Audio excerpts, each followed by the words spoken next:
Well, ladies and gentlemen, let's get ready to rumble. A real debate. Not a debate where we have an establishment Republican and an establishment Democrat. We haven't had a real debate in this country since really the 1980s. And Reagan wasn't perfect, but he was a political insider until he got into the White House. The power structure did try to keep Ronald Reagan out of power because they didn't trust him and thought that he was a real guy. And a year into his presidency, of course, they had to shoot him to physically try to get control of him. And that gets into a whole nother kettle of fish, a whole nother story, but most of you are already fully aware of that. This is the first real debate. They had that commander-in-chief forum a few weeks ago that was a joke, where Hillary was able to stand up for 30 minutes. There's new footage out today on Infowars.com and PrisonPlanet.com of her coming out of Chelsea's $10 million facility. And again, I'm not in class envy here, but they are, and they got their money through robbing Haitian earthquake victims and stuff. And so that's why I have a real issue with them. And here she comes out of the $10+ million penthouse and looks very, very sick. You know, looks like she's having to really focus on what she's doing. And then, sees the media and suddenly, she's fine. Ha, ha, hi. Nice little Joker face. But the bigger issue here is something Paul Watson picked up on, and that's that why is she wearing, in 70+ degree weather, a full winter trench coat with several layers of clothing on under it? Just a question. And it was 80-something degrees in the last few weeks there, and she was wearing even heavier garb. Maybe she just likes to dress in a formal fashion, but notice she's coming out real slow. She's got Secret Service around her. She's watching her step. As soon as she sees the camera, head goes up, shoulders go up, and she just goes on down those stairs. We know she's having epileptic seizures. We know she's falling down. We told you that was happening first, and now you notice it happened on camera. And the media desperately tried to cover it up. And that's the big question. How will they try to throw her softball questions tonight? Most Americans in a Rasmussen poll think that they'll be, basically throwing softballs for her. What are they going to do? Will she make the debate? We've still got how many hours until it kicks off? 9 hours? What is it, 8 o'clock Central Standard Time it kicks off? We're going to be here live covering it and giving live analysis to the mainstream media system that's collapsing in front of us that, as usual, has hijacked control of the public debates to force everybody to go through their lens of propaganda. Well, we're going to be here via the First Amendment breaking that stranglehold tonight. Infowars.com/show. And I cannot stress enough, obviously, to listeners and viewers out there how important it is to share that link. Because a lot of people that wouldn't normally be involved in news or information or being awake are tuning in. This is set to have over 100 million viewers just in the U.S. alone. Some are estimating, many are estimating. At least bigger than the Super Bowl with more than 80 million viewers. And so a lot of folks that aren't aware of what's happening are going to end up tuning into NBC or CNN or Fox or any of these stations and just getting more of the control paradigm. They tune into InfoWars. They'll get our analysis for an hour before and at least an hour and a half, probably 2 hours after, and phone calls and expert guests. And our reporters, they're on the ground in New York. They're at the university. And we're also going to have some of the right side reporters on. We're going to get some of the right side's feed. So, yes, we are going to be actually covering the debate and carrying the debate, not just giving live analysis. So that's coming up in T-minus, 8 hours and 55 minutes, 10 seconds. Infowars.com/show, Infowars.com/app. The new free app is out. Ladies and gentlemen, we are live broadcasting worldwide from what's left of this republic in FEMA Region 6, Austin, Texas. Our police forces and local governments are now going under Justice Department control. The Justice Department, completely lawless, admits that it takes its walking orders from UNESCO, a body of the United Nations. We are a captured nation. This is about the return of Americanism, the return of nationalism versus globalism. And that's why the entire power structure in their internal emails, not just in their op-eds, are panicking globally at Donald Trump because he is so presidential. He is full of stamina and fight and energy. And all you have to do is not work against the United States, and our economy will turn back on like a roaring engine. The problem is the globalist investments in other parts of the world will suffer. And they don't like that. They wanted to parlay our power into global power. But now their world government has been identified, and it's dead on arrival. Yes, we're strangling it in the crib together. We're going to take Grendel down. But we'll continue to have to deal with the evil force on this planet, a.k.a., to use the allegory of Beowulf's fairy tale, Grendel's mother. And that, of course, is El Diablo. So we're not out of the woods yet, but humanity is rising. Very, very exciting things are happening. You know, I meant to cover this yesterday, and I've got to get to it because I meant to cover it Friday. I meant to cover it yesterday. I didn't get to it, but it ties into everything. Will you guys pull me all the mainstream news articles where they just announced on Friday, no one's going to be allowed to be on highways anymore. Within 5 to 10 years, all human-driven cars will be off the road. Now, remember, I told you that 20 years ago. People thought I was crazy. But I was reading what globalists openly were putting in white papers. This is their plan. You say, well, that's incredibly bold. That'll never happen. Look at how much they've wanted to do has gotten done. Human drivers could be banned from the road. Proposal aims to see areas designated for self-driving cars within the next 5 years. Yeah, that's just one of the headlines. One of the other headlines, that's the Daily Mail, is no human-driven cars on the road within 5 years. That's what they're pushing for, and then they can tax you and regulate you and totally control your life and control where you live and what you do. I saw a New York Times article a few weeks ago I meant to cover as well. Perhaps we can pull it back up, where it was how cool this guy is. He pays $450 a month for a 40-square-foot, you heard me right, crawl space, the size of a coffin. So now he's even more avant-garde to not have 200 square feet, but 40 square feet is the sexiest, coolest thing. And he's a musician from Austin. And they celebrate, you know, the made-up loser mentality that you're all going to be movie stars, you're all going to be rock stars, you're all going to be basketball stars, and you're just so cool. But, you know, the ocean's nearby, so, you know, and of course it's illegal that he lives there probably, they say, but it's okay. This is the renter system. This is the New World Order wants a planet of renters that don't own anything, but it's so sexy and it's so chic and it's so cool to live in fantasy land and to decide you want to live in a 40-square-foot apartment and then end up having your basic landlord pay more in taxes than someone, say, in Dallas pays for a 2,000-square-foot apartment. You pay more for less, not get something smaller, pay less. This is the giant scam that is the New World Order. This is globalism. This is austerity. This is their system. They had a bunch of publications a few weeks ago come out and attack me. I guess the directive came down for a rant I did about that I've been doing for 3 years, every few weeks, since Obama traveled Africa, Asia, and Latin America and told people that they shouldn't be able to have a car or air conditioning because the, quote, earth would boil over. And then they would write my quotes that made sense and then show his quotes and say I was a kook. They'd be like, Alex Jones says that the sun came up in the morning and then it came up. There's this new exercise in nothing but pure ridicule that they somehow think is like super intellectual. So before I get into Trump surging in more of the polls, the tsunami intensifying strength, what's coming up with the debate tonight, the economy, huge war news, as the Russians make the most plain statements they've ever made that World War III could happen, it could be imminent. The Syrians are saying that. The chairman of the Joint Chiefs of Staff came out and said that what he's being asked to do, this is a quote, would require war with Syria and Russia, and he's not in a position to make that decision. That's a headline. Now, I just read to you the quote. Of course, I noticed this morning, because I covered this on the Sunday show, 4 to 6 p.m., I went and checked some of the YouTube uploads of the live radio show, TV show, and I saw a lot of the comments saying, here's Alex Jones being a fearmonger again. Here's Alex. It's the chairman of the Joint Chiefs of Staff. I want to slap you people upside the head.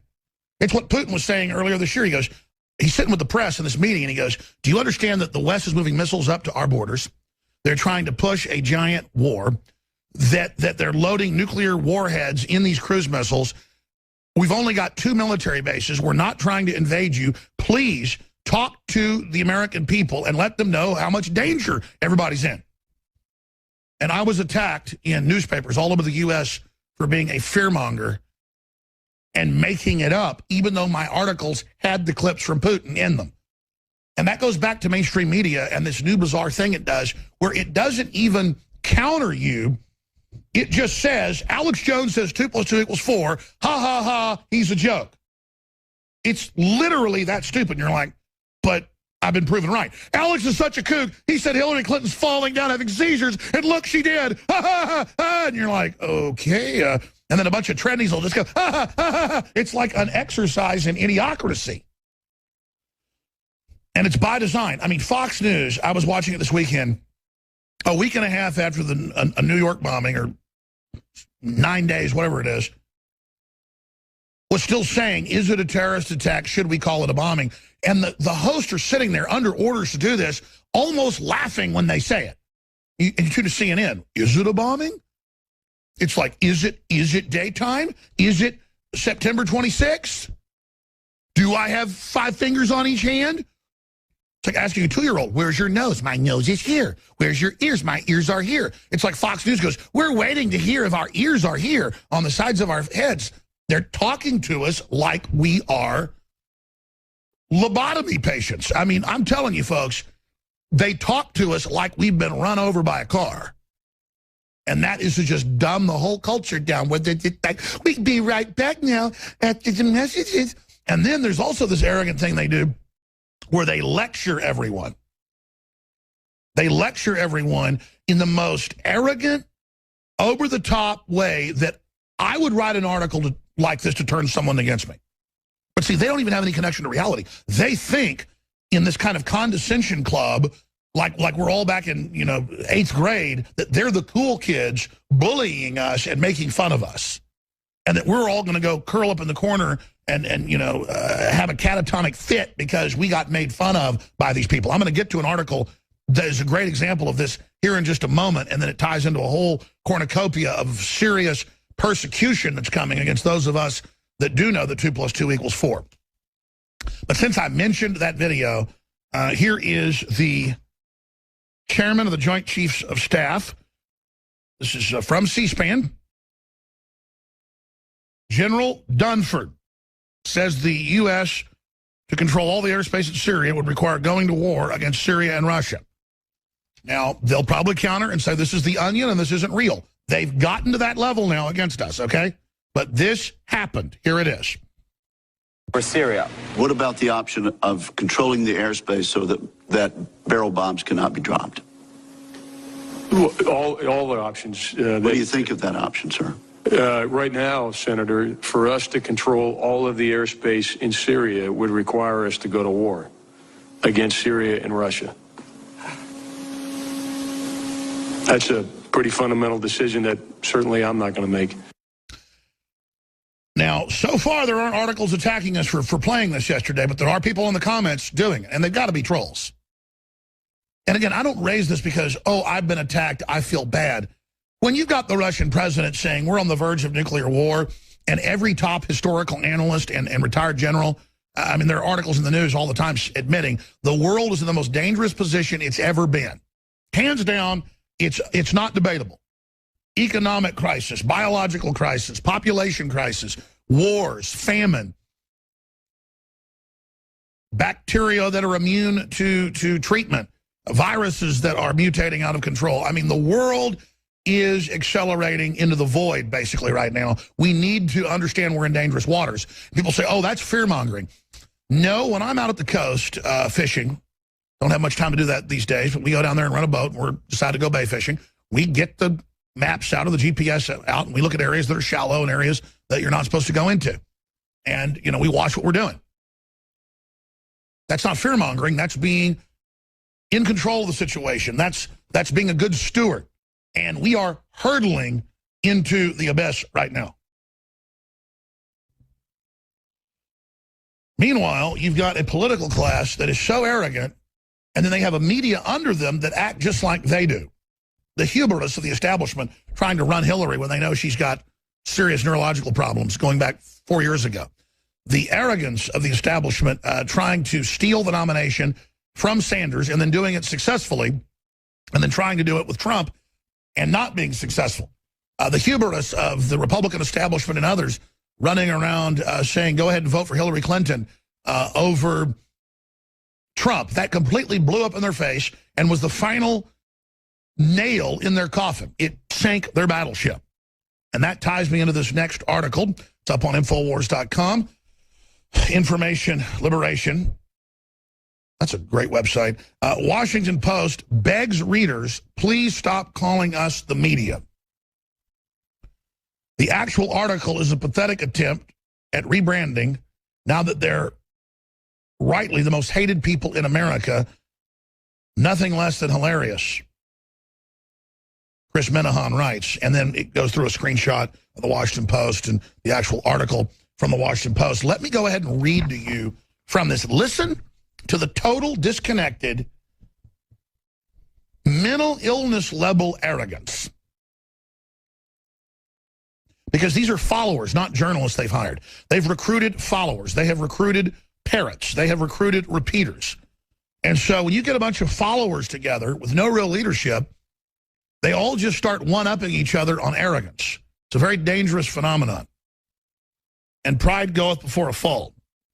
Now, let's get into this article because it is hilarious if it wasn't so dangerous.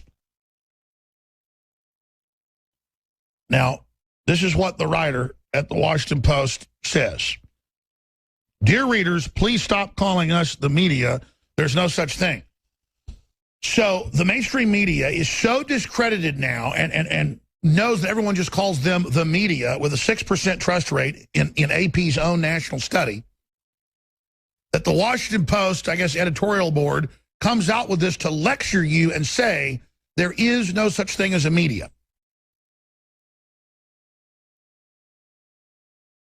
And I've made the point now that if you say you don't like how, let's say, some soup you order at a restaurant tastes, they'll just come to you and say, what are you, a conspiracy theorist? You see, because you're not allowed to have your own opinion. I started making that joke like 5 years ago because I was trying to educate a TSA agent that, hey, these millimeter wave systems can give you cancer. They've given you fake studies, especially long-term exposure. It's not going to hurt me much, but it's really going to hurt you in the aggregate. Do you know about the cancer clusters? And I had them repeatedly say, oh, more conspiracy theories. I was trying to give them facts. I was trying to tell them what studies to pull up. But see, oh, you're a conspiracy theorist. See, you just can't even have your own educated view on things.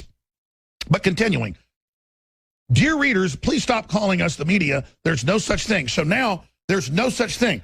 You're not even allowed to call us the media because there's no such thing. This is the arrogance of wanting to control reality and define everything. Mother and father's hurtful. Brown paper bags are racist. Blonde hair is now a sign of right-wing hate. I'm not kidding. That's mainstream news. I'm getting to that in a moment.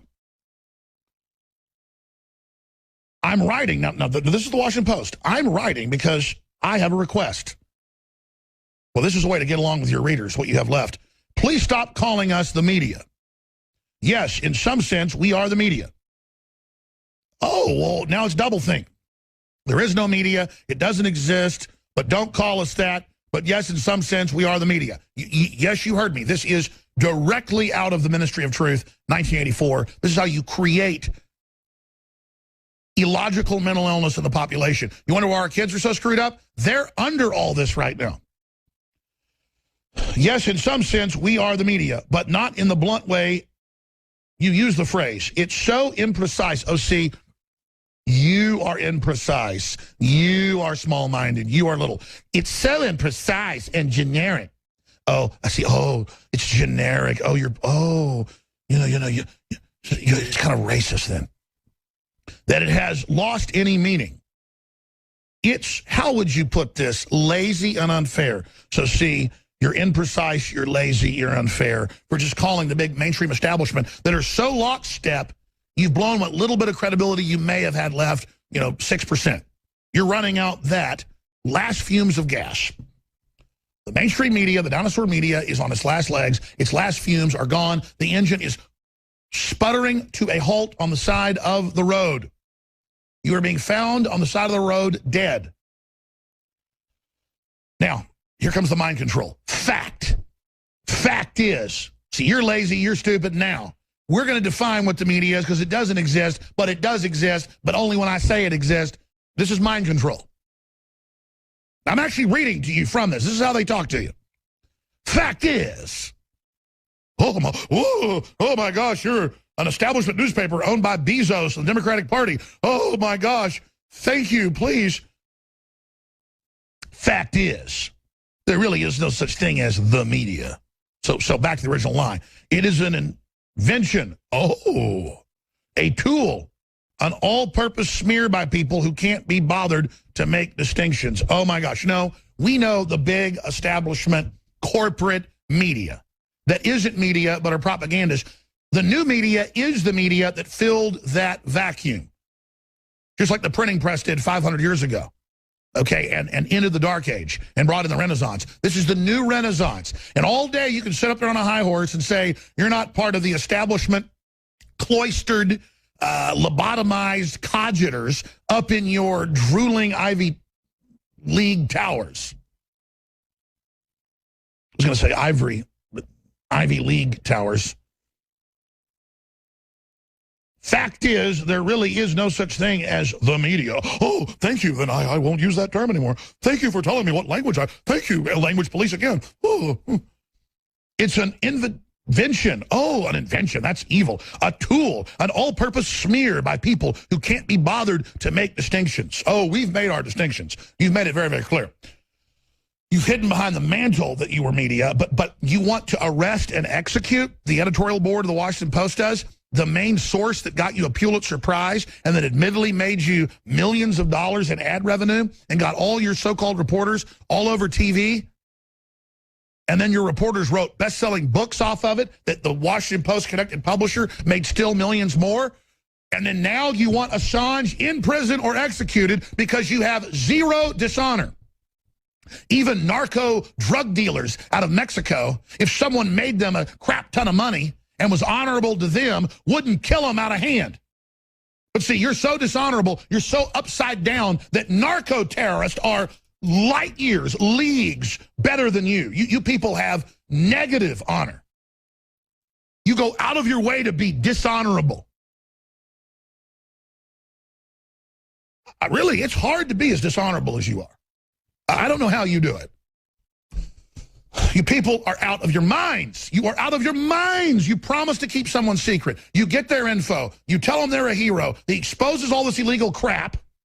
And then now you want him arrested and executed. Wow. Wow. And then now your editorial board comes out and tells us, don't consider you the mainstream media. You're right. You are worse than the mainstream media. You are the jewel in the crown of fraud and deceit. As Roger Stone says, the worst publication in the United States. You are the plague. You are the enemy. You are a disease. So you're right. We shouldn't call you the media. Now, this is the response. Hey, dumbass, we call you shills the media because you all represent the same interest. You all support mass immigration and disenfranchising Native Americans in America. You all support the dysfunctionalizing of America through free trade, the deindustrialization, and you all support the cultural Marxist social justice degeneracy agenda. If you can't and you don't want to be called the media, try acting as independent actors rather than as Borg working towards our destruction. And then it goes into the trust in the media down to 14 to 6 points, depending on what study you look at. So there you go. Now, when we come back, let's talk about why you're such an enemy. When you sit there and try to keep the American people in the dark. I have stacks of news here where they're now saying birthday cakes that have a policeman on them are racist and won't be baked, and where they're saying blonde hair is racist and basically needs to be outlawed, and everything else. And just to show the agenda, plus liberals signed petition to jail Donald Trump for hate crimes.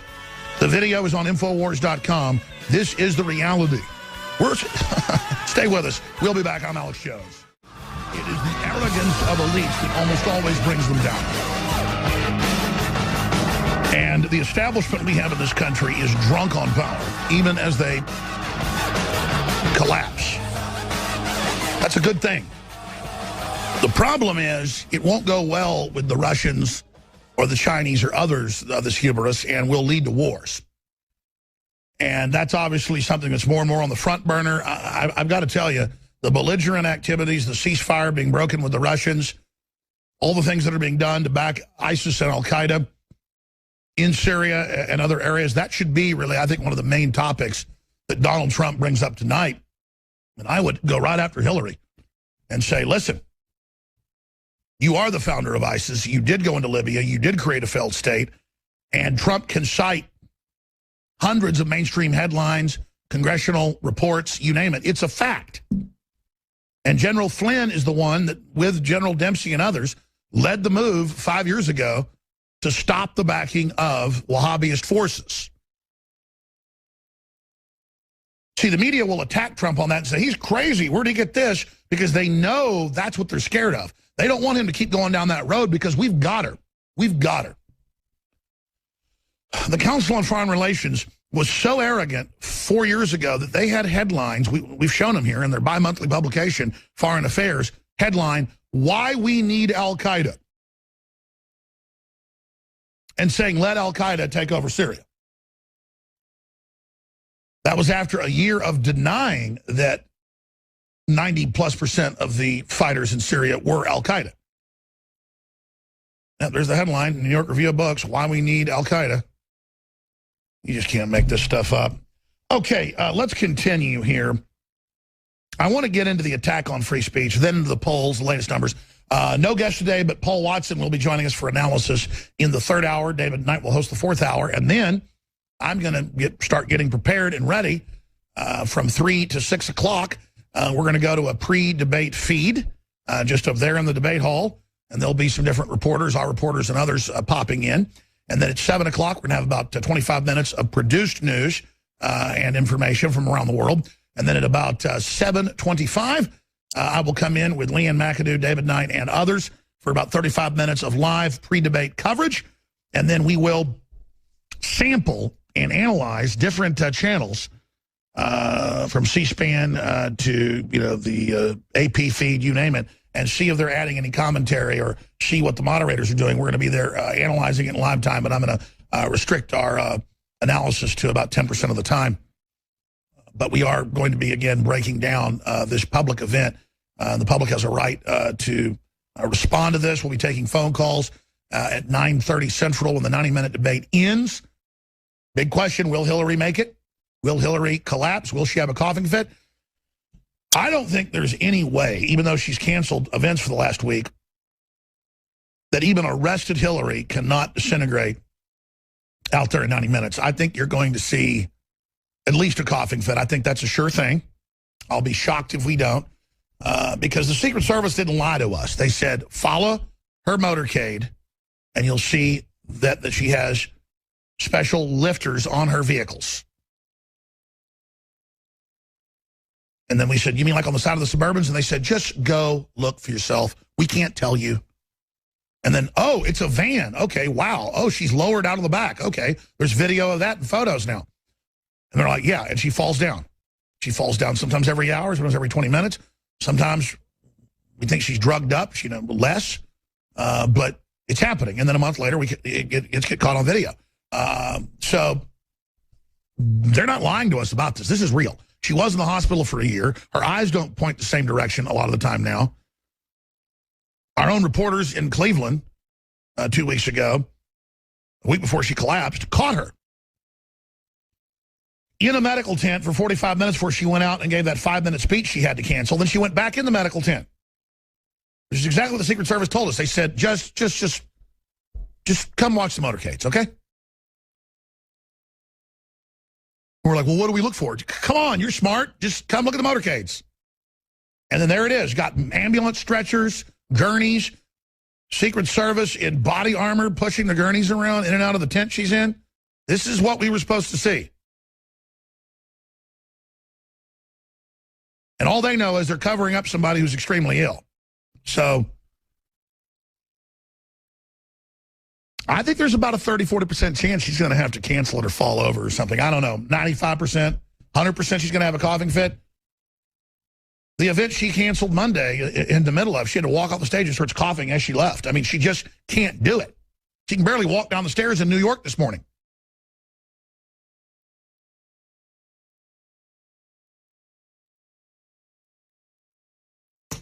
I'm constantly playing with pens on the air, and they've told me I did this again. I did this last week, and I've got to stop doing it. It must be this brand of pen. Maybe I should get a new brand of pen, because I always twirl pens in my hand, and suddenly this, I'm not bashing it, this Pilot Precise V5 RT, we got a box of these, and these little bastards leak. So perhaps we should get some new pens here, because I keep getting, and man, I got it on the side of my face last week. I don't break out. I'm not a teenager. Broke out down the side of my face from these little guys. Well, you know what's in ink, right? Total estrogen mimickers. Look it up for yourself. Printer ink, pen ink, you name it, has the worst estrogen mimickers you could ever imagine in them. Now, continuing here, ladies and gentlemen, before I get into the attack on the media, the attack on free press, before I open the phones up, we're launching a Reclaiming Liberty special that is only going to run today through tomorrow, and that is free shipping store-wide at InfoWarsStore.com. We're bringing the fight against Hillary Clinton and the globalists to the next level, and it's all thanks to your support. Look what we built together. Now it's time to make America free again and reclaim our liberties. We're introducing the Reclaiming Liberty Presidential Debate Special at InfoWarsStore.com. Help fund the operation and get mega specials on the super high-quality products that really are the best out there. Reclaiming Liberty debate specials are, or the way I'm calling the special, and what I'm calling the debate tonight, is Americanism versus globalism. The Royal Rumble, right where the U.S. started, New York. I mean, if any place in America is pure Americana, folks, it's New York. And that's why it's so fitting that right there in America's birthplace, that we've got the Royal Rumble between America and the globalist. Americanism, not globalism, will be our credo, to quote Donald Trump. So the Reclaiming Liberty Presidential Debate Special, or the Americanism versus despotism, really, but globalism special, is free shipping store-wide, exclusive release of Biome Defense Probiotic. I'm about to tell you about that. 20% off Super Male Vitality. And then it will end today, because we already extended it. It will end today, I promise. And 20% off Secret 12 Vitamin B12 today only as well. Those specials are going to be ending. Now, let me briefly tell you about the new product. I've been so busy covering news and analysis that I haven't even done or finished production of these informational videos with Dr. Group and others about Biome Defense. But those will be out in the next few days and will be posted on the site, but it's now available. We've got a big cold room right here in the warehouse. There's a big cold room where this is produced right here in the United States. Then it's shipped by refrigerated truck here. And then we send a cold pack with it, because these strains stay alive in room temperature for a while, but they really retain their power if you keep them cool. And let me just tell you something, and that's why I'm so excited about this.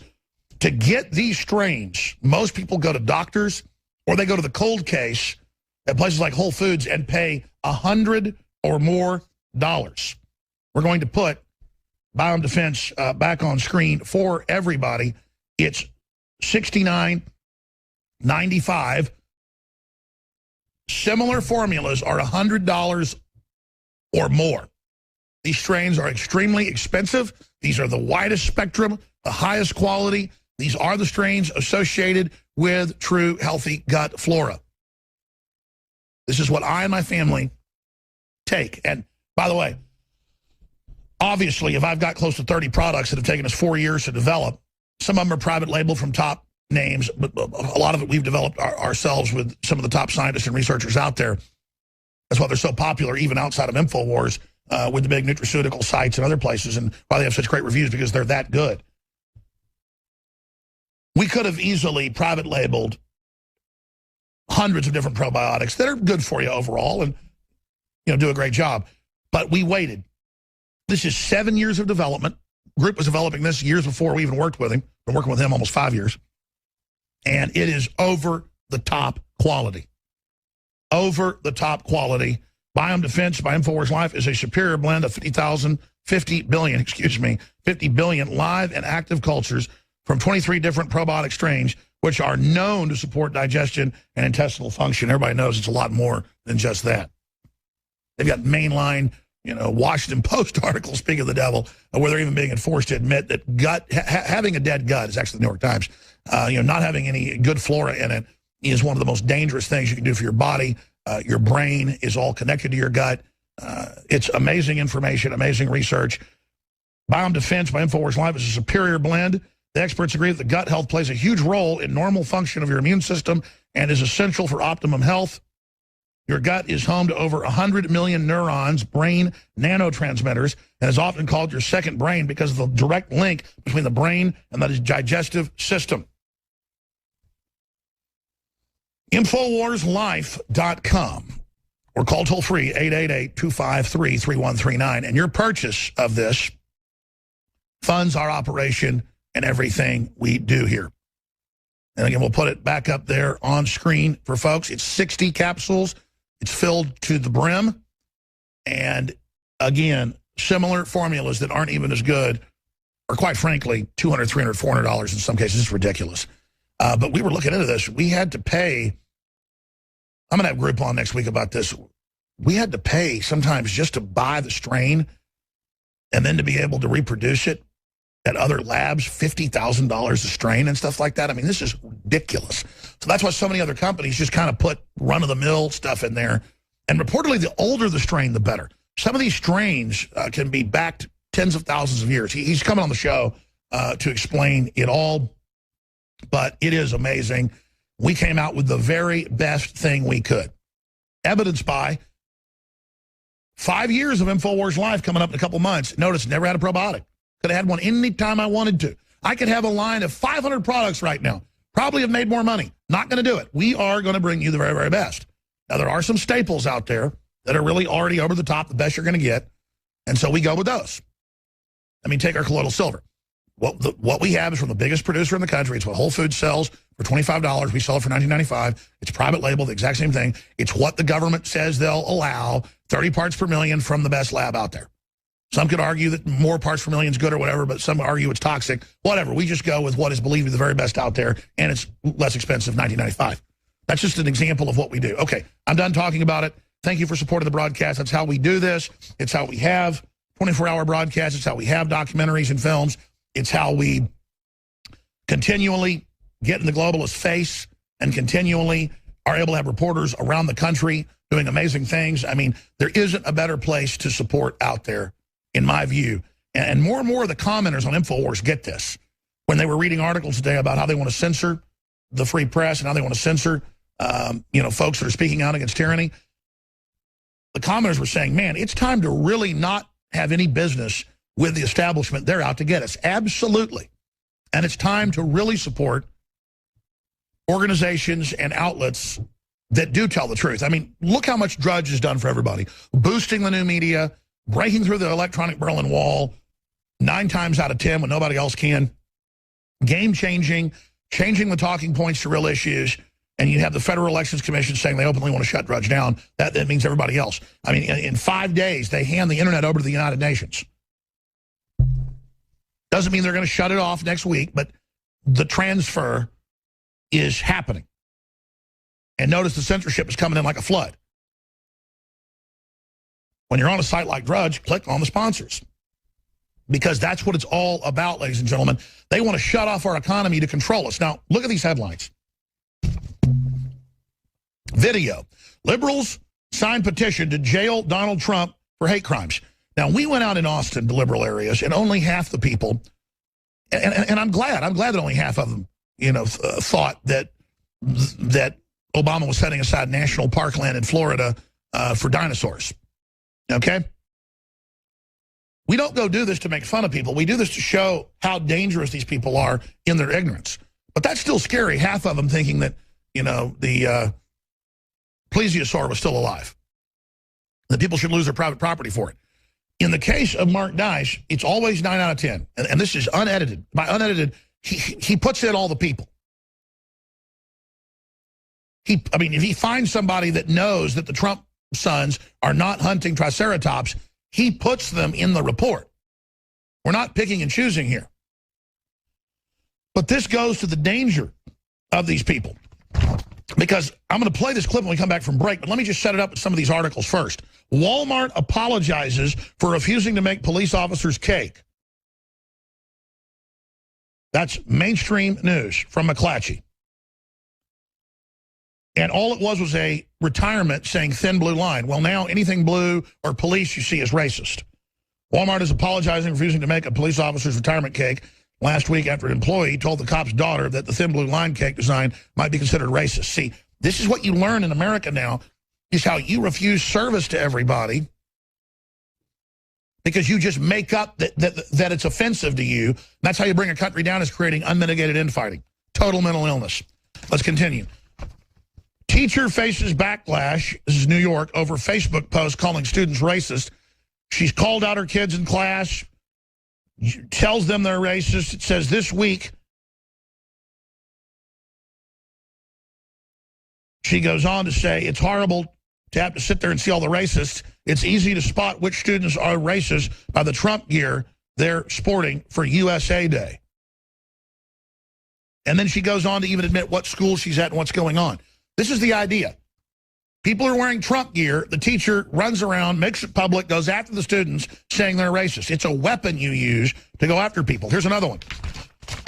KU, the University of Kansas, bars gorillas from jungle theme decoration due to masculine image. Yeah, they've already banned Martin Luther King from a lot of colleges because he didn't talk about transgenders or gays when he said all of God's children should come together, black, white, red, brown, you name it. They've already banned him. They've already banned, you know, Halloween parties or costume parties, geisha girls and cowboys and Native Americans. Well, now a gorilla looks too much like a man, and men are aggressive and bad, so you can't have the symbol of a man. They're so anti-human that a gorilla looks too much like a human, and humans are bad because men are bad, so that's been banned officially. And then we've got more saying blondes are racist. 8 o'clock Central, we will be carrying the debate live at Infowars.com/show. This is an info war. Please post that link on Facebook. Post that link on Twitter. Post that link, you know, to emails you send family and friends who wouldn't normally be caring about politics. They're just off in their own la-la land being brainwashed by entertainment media that has even more political information in it than even mainstream media. Well, this is an important time to try to pull them out of the matrix, and every person we wake up is another nail in the New World Order's coffin. Now, before I go any further, if you just joined us, we're about to play this video. Liberals sign petition to jail Donald Trump for hate crimes. That video's up on Infowars.com. But it ties in just today with Walmart apologizes for refusing to make police officers cake, saying being a cop is basically racist. We've got teacher faces backlash over a Facebook post calling students racist and naming which school and class she had because they were wearing Trump hats. Yeah, make America great. But the one that wins today is a RA at the University of Kansas was advised against incorporating an image of a gorilla into a jungle-themed floor decoration because the animal apparently represents a very masculine image, and masculine is bad. That could trigger someone. Assistant Complex Director Dale Morrow also noted that there are stereotypes that surround this animal, and therefore its inclusion in the display would not be inclusive. This is total mental illness, ladies and gentlemen. This is total mental illness now, where someone might not like how a gorilla looks. You can't have it in a jungle theme. So education now is about how imaginative can you be to be offended, so that everyone's just offended in a basket case and never figures out they were sold degrees that are worthless in the post-industrial world. See, they got to screw up the students and turn them into victim mental patients that are scared of racist boogeymen under the bed or under the table, so they don't understand they got screwed over. Now, let's go to the coup de grace today. That's the funniest one. This is the scariest one. It's up on Infowars.com. It's a Breitbart story. Directly from the popular children's parenting magazine. And if you're a TV viewer, Infowars.com/show, you can see this. This is amazing. Parenting magazine warns blonde, cheerful families dangerous, likely right-wing. Now, this is like a terrorism manual I've seen before, where it says if people are cheerful and nice, they may be terrorists.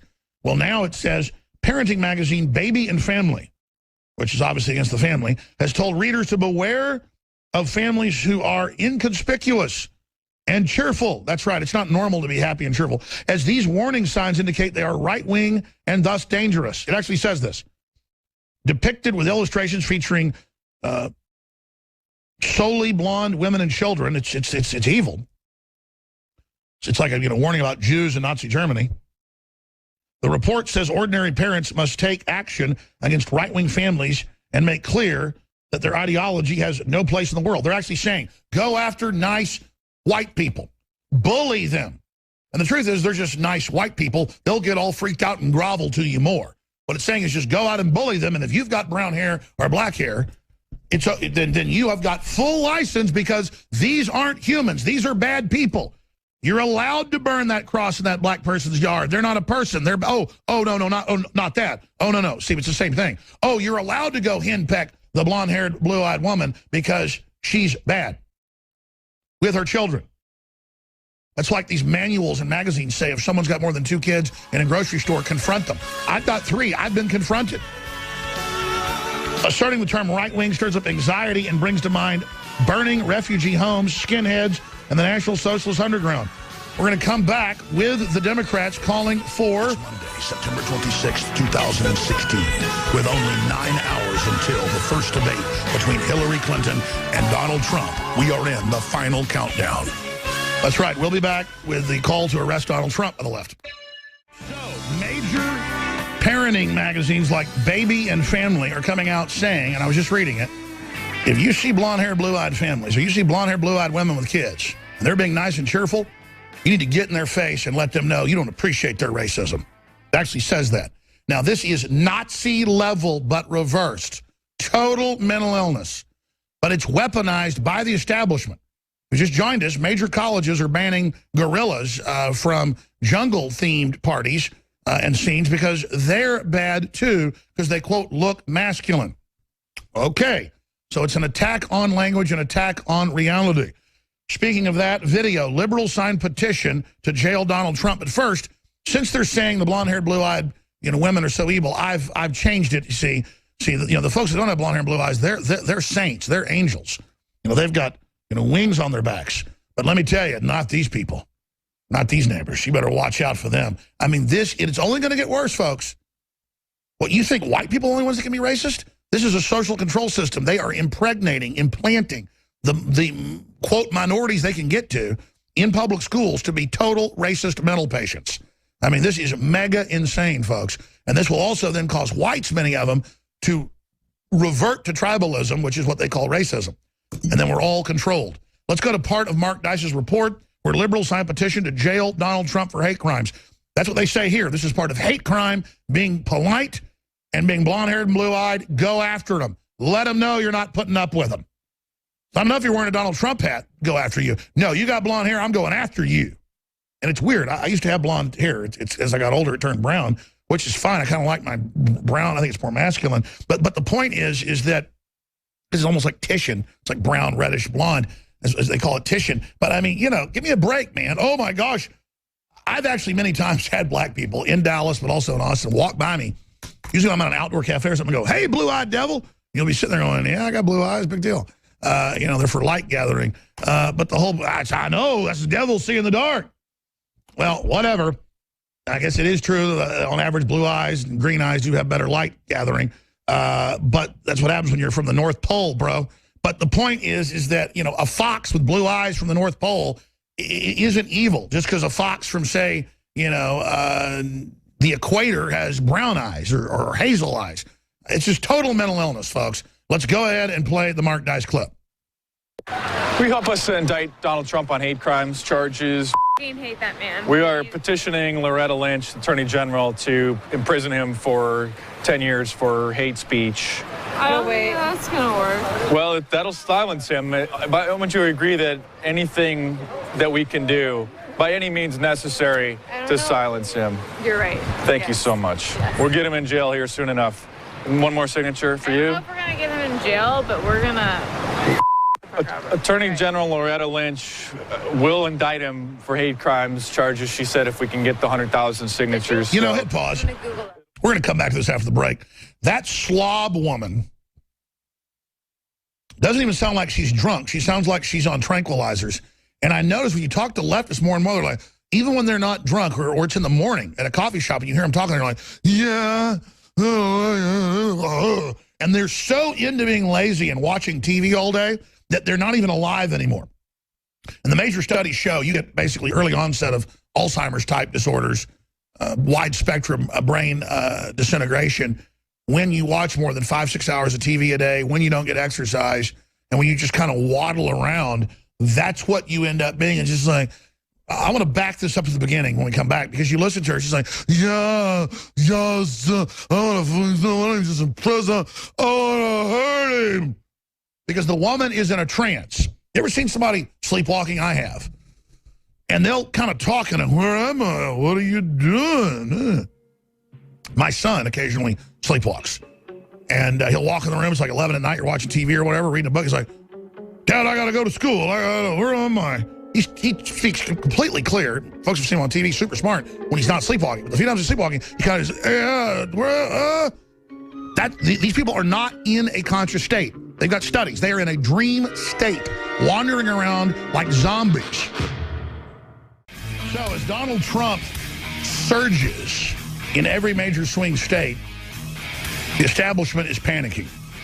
Big time. Big time.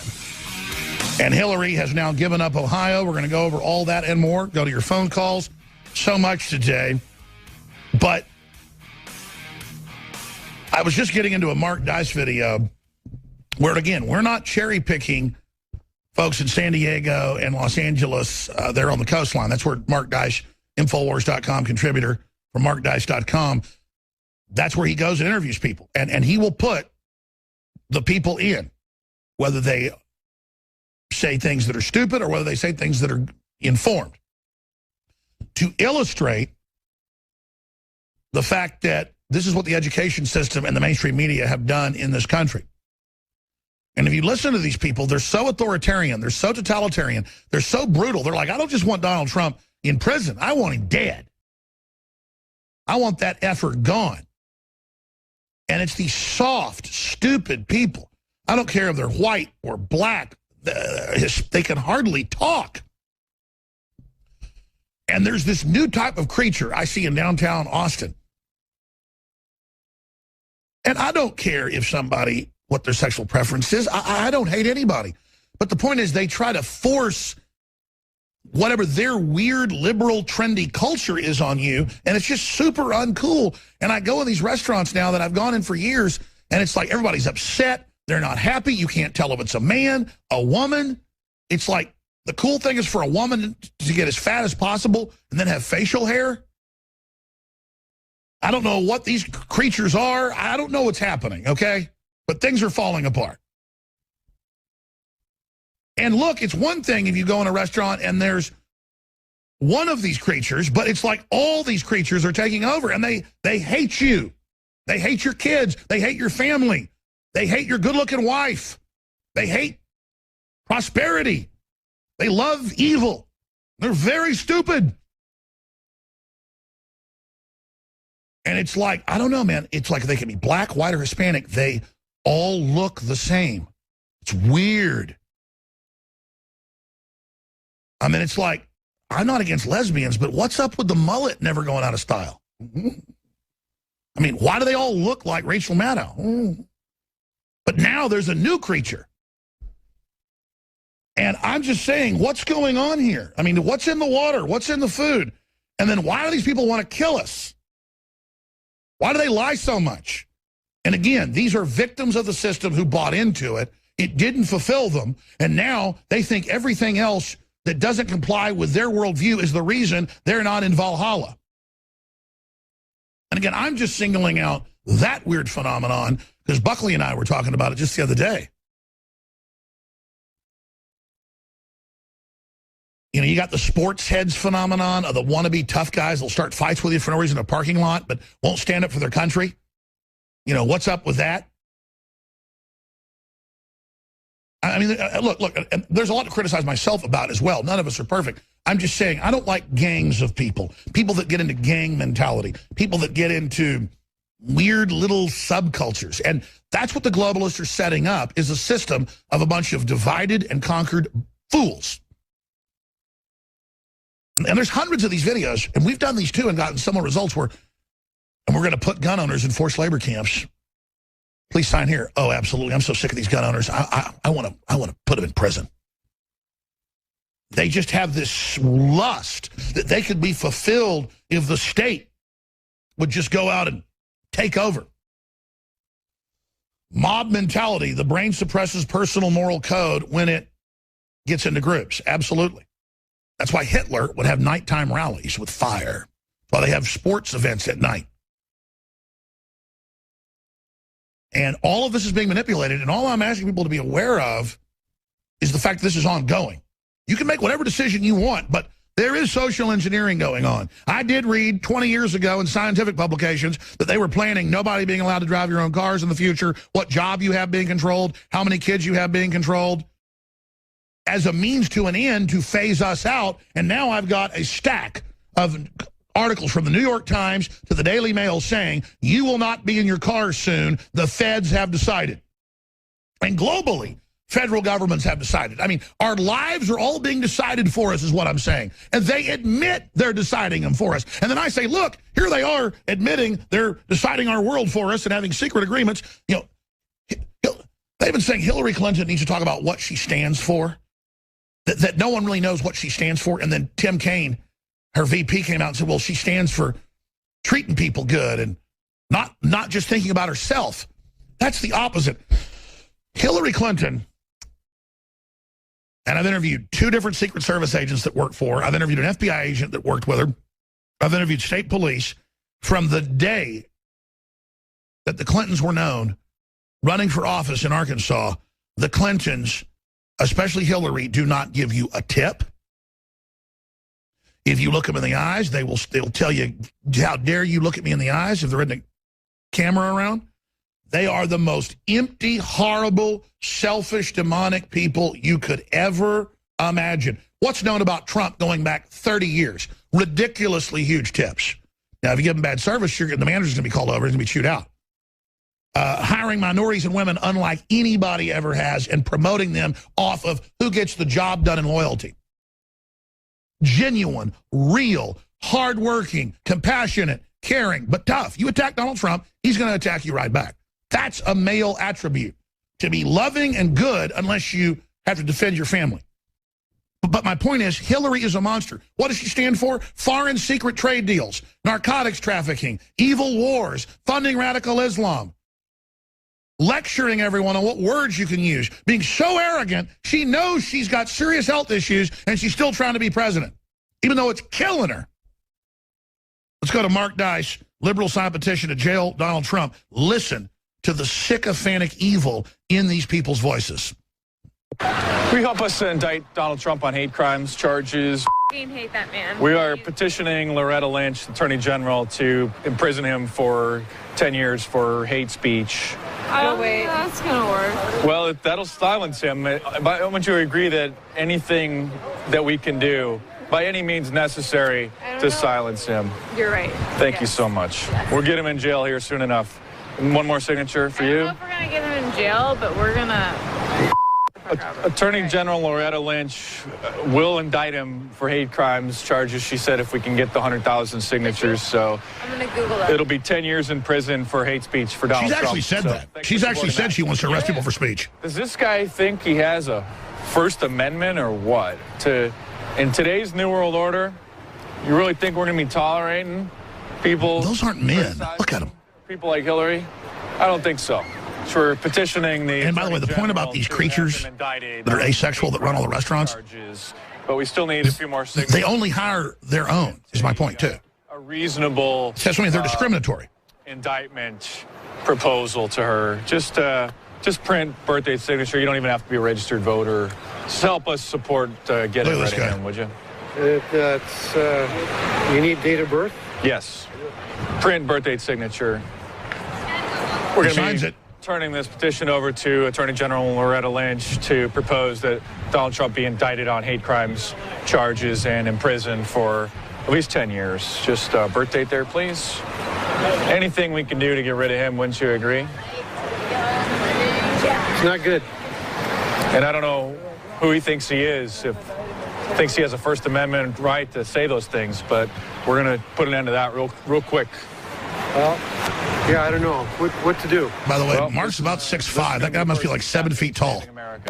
We figure at this point in time, radical times call for radical measures. I'm supposed to print my name there? Yeah, print there, birth date there, signature there. You know, extreme times call for extreme measures, and if imprisoning Donald Trump for hate crimes is what it's going to take to silence him, we're gonna Three have young to do women. that. Would you agree? Yeah. Oh, yeah. Thank you so much. How many people do you need? It's 100,000 signatures per district, and then Attorney General Loretta Lynch will indict him for the hate crimes. One guy hears it and walks by and says, that's messed up. Yeah, under Obama, she can direct the Justice Department it is messed up.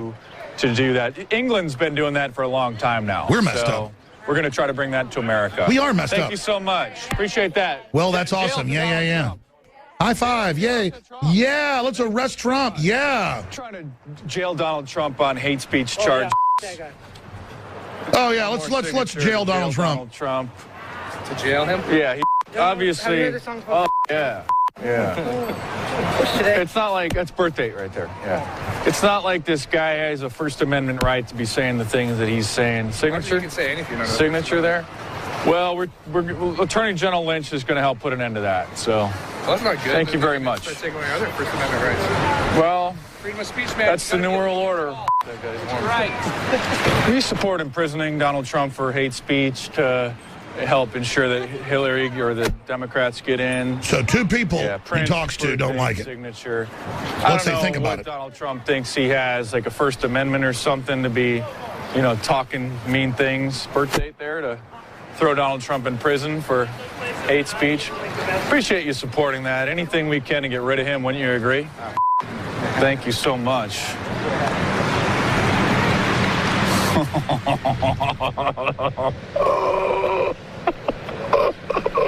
And if we can get 100,000 signatures to the district attorney, then Loretta Lynch said that she will indict him for hate speech and get rid of him. Thank you so much. It's about time we stop people like him, wouldn't you agree? At any cost, any means necessary. You do realize Thank you so much. that if they start arresting us, and when the Democrats are already talking about this, that those people will be happy. They could be executing us on TV, and those folks would watch it and get off on it as our legs twitch and jump, and as we piss and crap our pants being hung by the neck. I'm telling you, they love it. Ladies and gentlemen, we are back live, broadcasting worldwide. I'm your host, Alex Jones. I'm going to open the phones up in the next segment on the debate tonight. What do you think is going to happen? What do you think Trump should do? How will the media try to spin things? If Trump comes out and basically goes after Hillary for all of her crimes, they're going to demonize that like he's picking on a woman. But wait a minute. That's using chivalry. Women didn't used to be in combat generally or in executive roles like this because people wouldn't stand for a woman being called names, being attacked. But now she's in this world, so she's fair game. Plus, she's not your little old average grandma. She's a war criminal. She's a horrible person. I think Trump should point out, hey, normally I'm very, very nice to ladies. But quite frankly, I don't consider you to be one because of your record. And she can't stop him for 15 minutes. And I'd just run through Libya and Syria and the cattle futures and the corruption and the Benghazi stand down and just crime and lying about the servers and everything else. And so I'd say stop hiding behind the fact that you're a woman. Stop using that, just like we know about these women that are con artists, and then use that to basically carry out their crimes. He needs to go ahead and take her, quote, strength and make it her weakness. But, you know, that's probably not even the best attack. I think it would work. I think he should go after her because the truth is such a big palette. There's so many, you know, areas to go into here with coming out and saying, who is Hillary Clinton? You act like the fact that I build hotels and golf courses and businesses and have done all this is a bad thing. You've been in Washington for 20-something years. You've been in politics for 40-something years. And you are the architects of the end of Glass-Steagall and the banking collapse. You are the architect of the dollar devaluation. You are the architect of so much of what we're under right now. And then you sit here and you say that we need you for the change. No, it's time to do something different. You're on the payroll of the Communist Chinese. You admittedly, it's come out in the WikiLeaks documents, get millions of dollars basically from the Chinese government. You should be indicted. You're a criminal. You're a spy. And you know what? The Rosenbergs, one of them was a woman, and they still went to the electric chair. You see? That's how you lay it out. You say, listen, I don't like seeing women get thrown in prison. But quite frankly, it doesn't matter. A lot of women end up getting the death penalty, Hillary. And for the crimes you've committed and the treason you've been involved in, you need to be indicted for treason. That's what I'd tell her. It will destroy her and the mainstream media on the spot. I would quadruple and then quadruple and then quadruple and then quadruple down again with just absolute devastation on her. Because it's the truth. I would let her have it with everything. And say, Hillary, I'd like to let up on you because you're so ill, but you lied to the American people about it, so we're going to talk about it.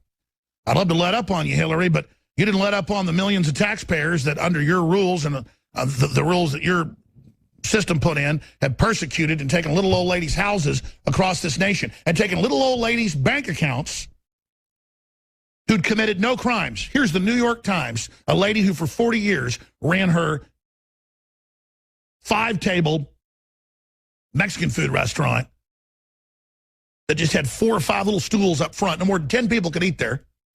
And the IRS took everything out of her bank account, her $35,000 of savings, under some IRS rule that the Democrats approved. You're the bully of old ladies. I mean, I would just come after her on every front for the portion of the debate that Trump will be in control of. They're reportedly going for big 15-minute chunks, but on different subjects. And they're going to have zinger questions. They're going to come after Trump with Aleppo questions. I said this before Gary Johnson stuck his foot in his mouth. I said they're going to have zinger military questions that they'll blow up and make a big deal out of if Trump doesn't know. If they say something like, well, in fact, I remember even saying something like Aleppo, like, what do you think of the city of Aleppo? What should be done there? And then if Trump doesn't know it's the main battleground, Leningrad of this war, then they're like, oh my gosh, you didn't know that. But that's the no-brainer question to ask. What's another one? President Obama's red line. What would you do with red lines? And then if Trump doesn't know what the red line was, 3 years ago was Syria, then the 1-year anniversary of the nerve gas attack. If he doesn't know that, then didn't know that. As if any president would really know that. It's the generals and people that you have that have the track record that you then get advised by. Of course, presidents should know that. Presidents until recent times would know that, but now they're too busy playing golf constantly. Toll-free number to join us, 800-259-9231. 800-259-9231. We're less than 8 hours out from the historic debate. I'm Alex Jones. Your phone calls are coming up here in a few minutes. The toll-free number to join us, anything debate, anything election 2016, 800-259-9231. What will their October surprise be? A big war with Russia, with Syria? We have the chairman of the Joint Chiefs of Staff saying the orders he's been given to create a no-fly zone will cause a war with Russia. And so he's seeking authorization from Congress to follow that order and have war with Russia. We played that clip the last 2 days in a row. It's not on U.S. media because our media is so incredibly controlled. The Washington Post has come out with a headline, Dear Readers, or Dear Victims, please stop calling us the media. There's no such thing. Incredibly arrogant story. If you heard that, you're welcome to chime in on it. Parenting Magazine, one of the biggest in the world, officially comes out and says in Baby and Family that if you see blonde-haired, blue-eyed people that are outgoing and nice and friendly, you need to confront them if they're, quote, inconspicuous and cheerful, and say, I will not stand for your Nazism, for your xenophobia, and to rebuke them.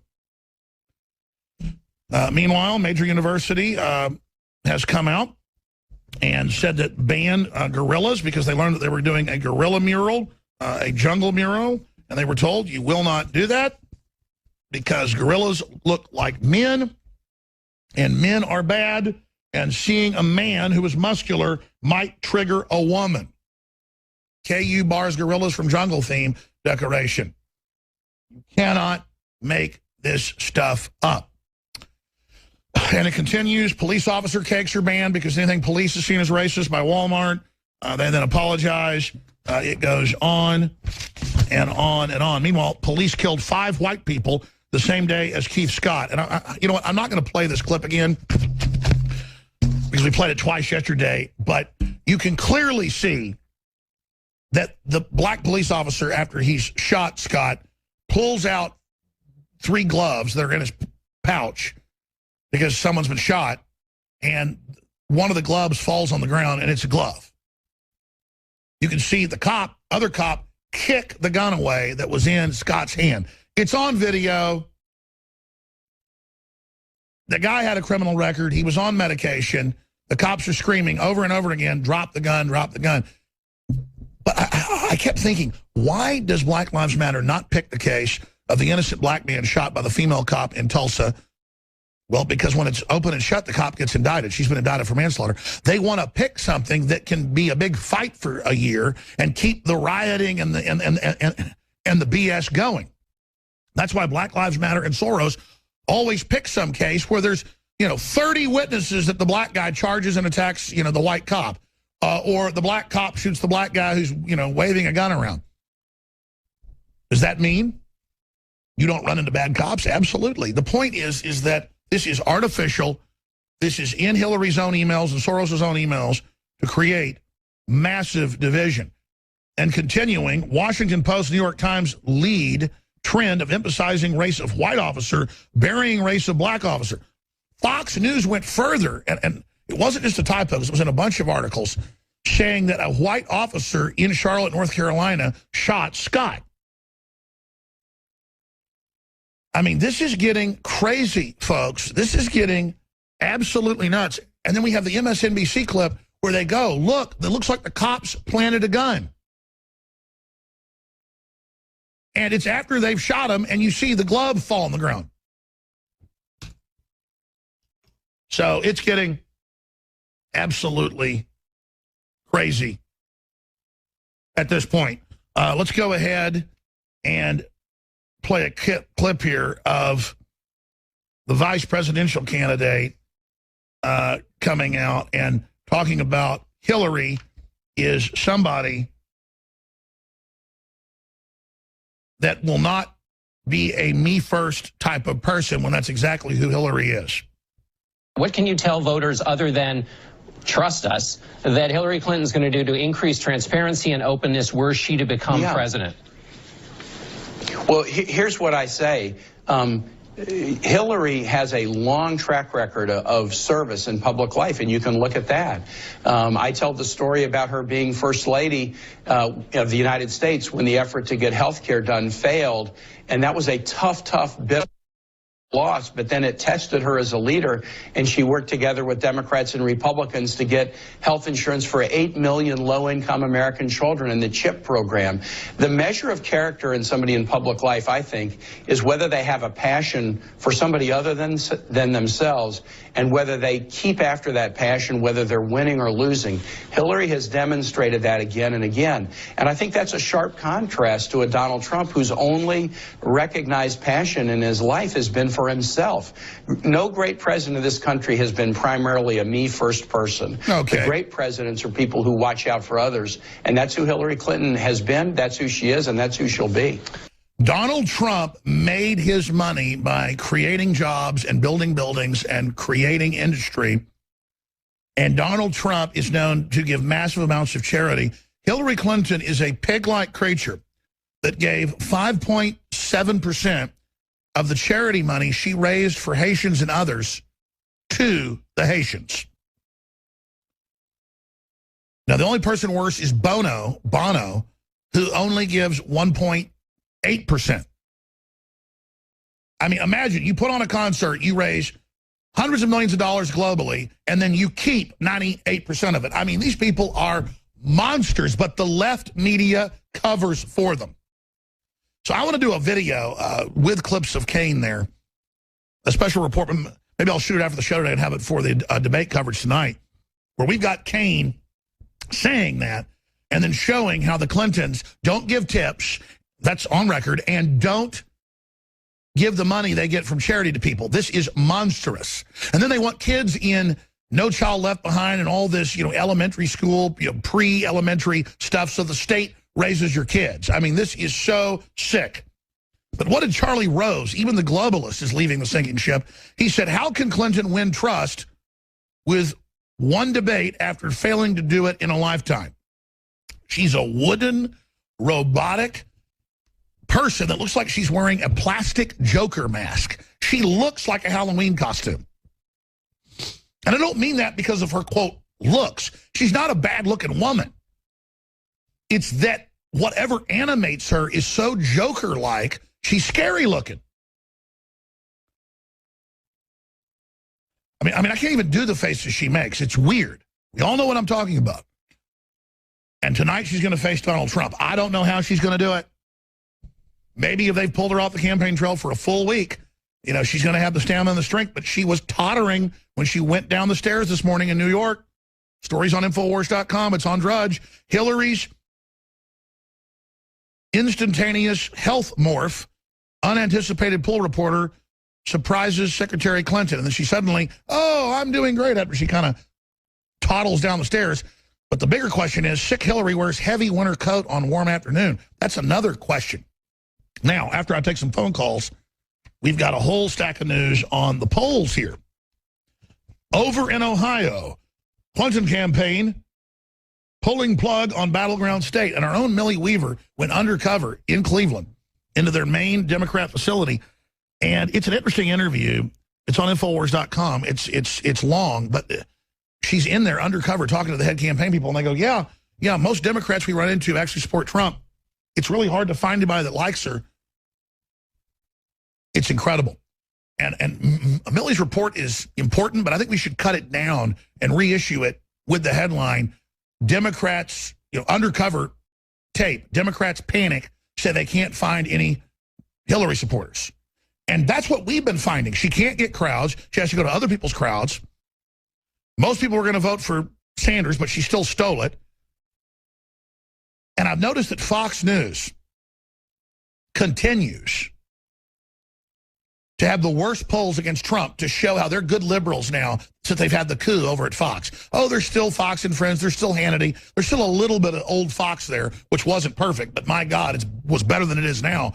You tune in now, it is lip-licking hatred. I mean, it is drooling anticipation, salivation to go after Trump. And every time we hear Trump's behind in polls, this morning, Trump's behind in polls. Even the twisted polls have him 3 points ahead. He's 10 points ahead. He's 15 points ahead. That's what internal polling shows. But quite frankly, the Trump people don't want folks to be too satisfied and go to sleep because they know they're facing fraud, dead people voting in Colorado, all over the country it's coming out where Hillary's behind. And so he knows he needs a tsunami, a really big win for them not to be able to steal it. Because believe me, they're doing it. They're bringing in the globalists. They're bringing in the UN. They're bringing in the EU to oversee elections when they said there's no such thing as election fraud. Remember that? But we forced the issue. So that's all coming up. Trump-Clinton deadlocked in Bloomberg poll before key debate. Bloomberg, admittedly, in many other polls, samples 5% more Democrats than Republicans. And then when they call it independent samples, those are mainly Democrats. So they do the same thing that Reuters got caught doing. And by the way, Reuters had to back off that because there was such a backlash. See, they'll try anything. Oh, actually, the popular vote doesn't count in the primary. Oh, yeah, we're not putting up with it. Okay, it does count. Oh, actually, we're going to sample 15 points more in Reuters polls of Democrats. Well, that's total fraud. You're discredited. Okay, we're going to stop that now. And they just do other more sneaky stuff, like, the independent sample from experts I've been talking to. That's where they're doing the cheating now. This is how they operate. So, yes, Trump has the ace card of populism, rising nationalism, Americanism versus globalism. That's what this debate is all about tonight. Edge of your seat, ladies and gentlemen. But as I prepare to go to your calls, please remember, you are the front lines of the info war. That means you are the blood.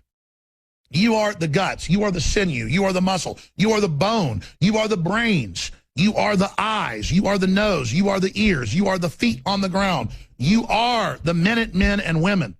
No matter what color you are. The greatest coup they've had was Ron Paul started a populist movement, InfoWars listeners did, 10 years ago when he was first running for president again, and then 8 years ago.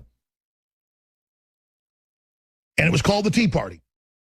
And we would throw the 9/11 Commission report in the water here in Austin and in Boston, you name it, and not say that Bush blew it up, but say the Saudis were involved, our government stood down. And we would say, we hate the Republicans, we hate the Democrats, we're anti-war, but we're not liberals, and we're building a movement to take America back. That thing gained, had like 30,000 people showing up at events. The Republicans were getting attacked 8 years ago, right after Obama got elected by the Tea Party. So were Democrats, and they came in and tried to take it over as the populist movement. They were somewhat successful. They thought they were. But instead, that was the libertarian movement and the patriot movement taking over a beachhead in the Republican Party. And you're seeing a gigantic manifestation of that right now called Donald J. Trump. So win, lose, or draw, we win by being engaged. Now we've got to go next level. Infowars.com articles, Infowars.com videos, Infowars.com news feeds and articles. Send them to everybody you know on a daily basis. Tell people about it at the grocery store. Say, hey, are you going to watch the debate tonight? There's going to be really interesting inside scoops broadcast before and after the debate. Have you heard of InfoWars? Yeah, I've heard of that. Well, find out why it's so controversial. There's a free feed at Infowars.com/show. Find out why the establishment hates it so much. If Hillary calls this guy a dark-hearted SOB, you might want to find out why this wicked witch hates this guy so much, because I got her number. I'm on her 6. And our information is already way out ahead of her. We're ahead of her and behind her and at all sides of her, and we're not going away. She says they're losing the info war. Who do you think they're talking about, ladies and gentlemen? Who thought to even call it an info war? Because I went and read their own psychological manuals that were declassified, how they were going to run an info war on us. And I said, let's run an info war on them. But instead of firing lies, let's fire truth. Let me tell you, that weapon's a lot more devastating. You just have to be committed and not care what happens to you. But in the end, it's big. Sarah, Stephen, Alan, Chris, Corey, we're going to your calls here in just a moment. Stay with us. But the link to send out, folks, is Infowars.com/show. I cannot stress enough that with all the censorship coming into the web, censorship on Facebook and Twitter and YouTube, those are the places they're going to try to knock us off first. We have to build up our own platforms. I have to get millions of people to tune into our own video streams, run some ads on there, and war game whether or not I can pay for the bandwidth. I mean, this is all testing to see next level if we can supplant the mainstream media, which we're already done. They already know that. But we want to truly dominate them by numbers of, 10 times. We want to go to that next level that no one else has achieved but, say, a Matt Drudge, who has more traffic than the Facebook and New York Times when it comes to news combined. We need video. We need audio. We need a news organization that is at that same level. And that's what we're trying to build here and trying to do. Because I want to defeat the New World Order. And because we've had pure hearts and been wanting to do it for the right reason, we've had great success. Corey's come in, because I asked this question this morning and I looked it up, and says, new WikiLeaks. Yeah, where are they? Or have they come out yet? We'll talk to Corey in a moment. Crew, keep searching. I mean, he kept saying before the first debate. Then he said within a week. That was 3 weeks ago. So I asked Julian Assange, where is it? Well, There's a lot of stuff going on behind the scenes, a lot of threats, I know. I know the court has upheld going after him here in the U.S. and also in Europe. So who knows what's happening. But, you know, Assange, you've been a hero so far, but release the data. Release the information. That's all coming up. I'm going to go to break. I'm going to come back and go directly to Sarah, Corey, Chris, Alan, Stephen, and many others. And as soon as you hear somebody hang up, it's your chance to call in 800-259-9231. We're running the Americanism versus globalism special for only 48 hours. It's free shipping across InfoWarsStore.com on top of specials from last week. We are extending 48 hours, and then that's it. We're going to end tomorrow. So I guess not really 48 hours, but into the showtime tomorrow. 20% off Super Male Vitality, 20% off Secret 12, Vitamin B12, and more at InfoWarsLive.com or InfoWarsStore.com. And we have the new, drumroll please, what we believe is the ultimate probiotic. And they sell stuff somewhat similar to this, probiotics in the cold case, in places like Whole Foods for $100. Ours is $68, ladies and gentlemen. We have it saved in a big cold room here.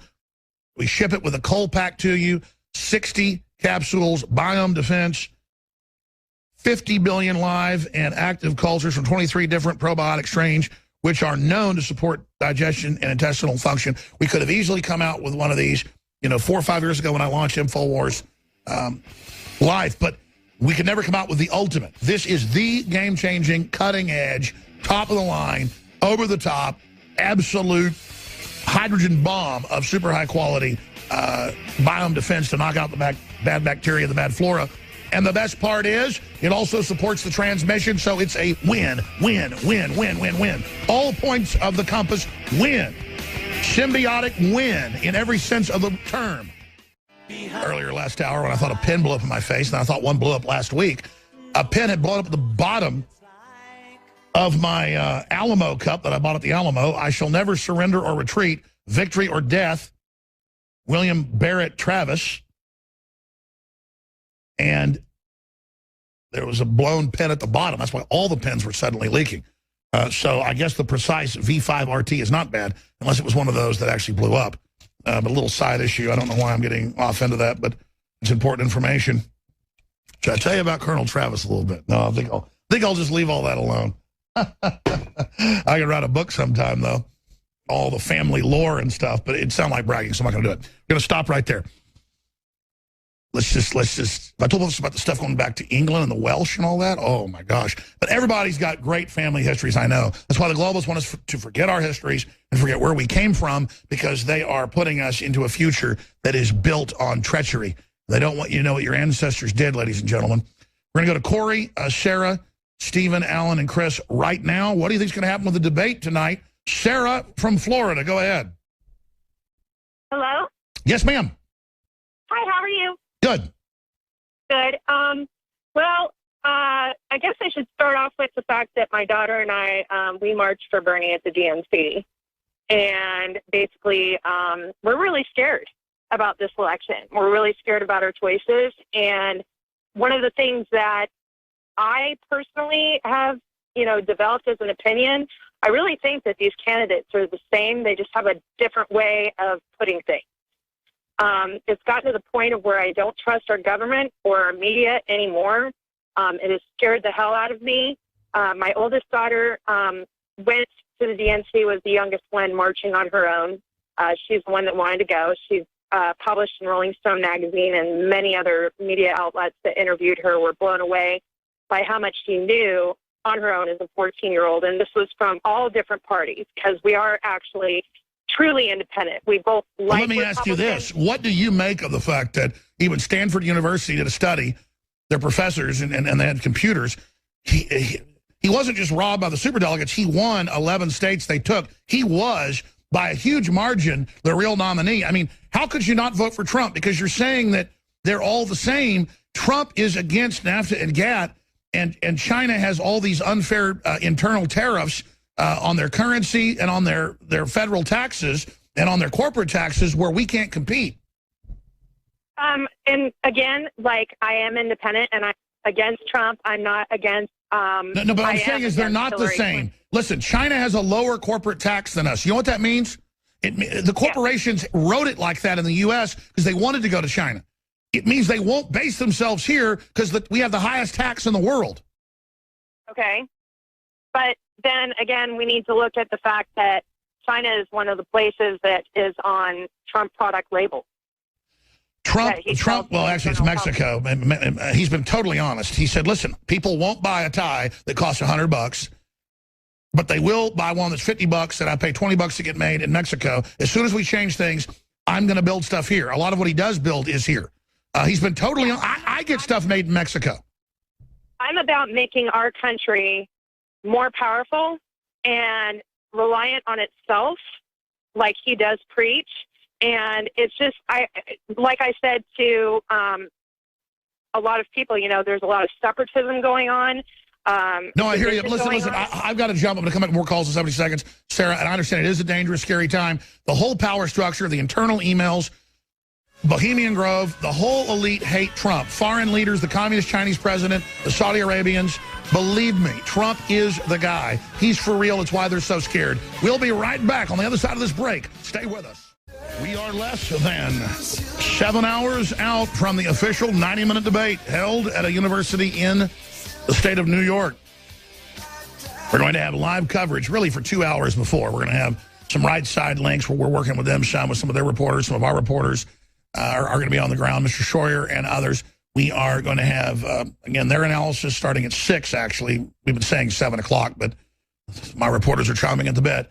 And then at 7, we're going to have myself, Leanne McAdoo, and others, Darren McBreen, David Knight, breaking down things. And then we're going to obviously carry the debate. I'm going to analyze mainstream media response to it. But I'll try to limit my analysis to some of the shorter periods during applauses or any short breaks. Or obviously if Hillary collapses.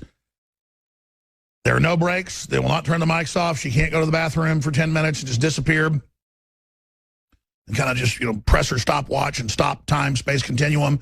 This is going to be huge. And you know what? I wasn't thinking. Let's put a poll up on Infowars.com. We've also got Twitter and Facebook polls. We don't ever. That's one thing we're dropping the ball on here at Infowars because we don't have a big enough crew, folks. Is that we need to have daily polls that we really promote, not just stick at the bottom of Infowars, where we ask in the questions: A, will Hillary make the debate or cancel? Will Hillary cancel the debate? Question mark. Needs to go up right now. Number 2, will she have a coughing fit? Number 3, will she collapse? Number 4, will she sail through it with flying colors? There's your questions. I think that's a very important poll. I want to put it front and center on Infowars.com. I'm not going to tell Drudge's business, but I think that's a pretty important poll. And they say, how dare him imply she would fall down? Well, I mean, she can't even do events.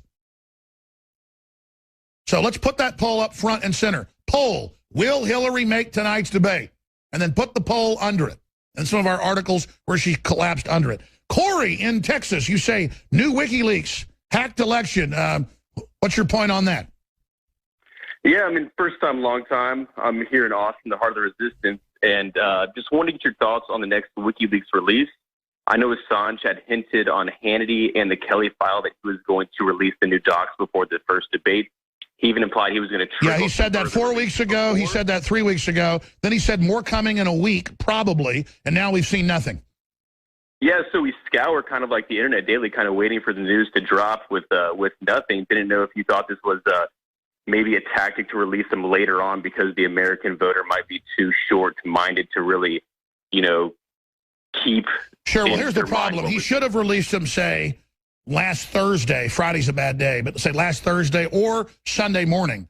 People think that's a bad time. I've found Friday nights are the worst time. That's why they bury stuff there. But Sunday, there's not a lot of reporters doing news. There is less people tuning into news, but there's still less news. So I found that's one of the best times to release something is Sunday morning, personally. But if I was him ahead of the debate, I would have released it sometime last week to give folks plenty of time to look at it, to go over it, to discover what's there, to give Trump time to bring it up. Or I would have brought it out, say, on a Sunday, but had a limited release of only key documents to try to get that narrative out. Or maybe he's waiting until after the debate. Maybe he's waiting to sucker punch her with bombshells an hour before. Who knows? But we'll all know in 7 hours, my friend, won't we?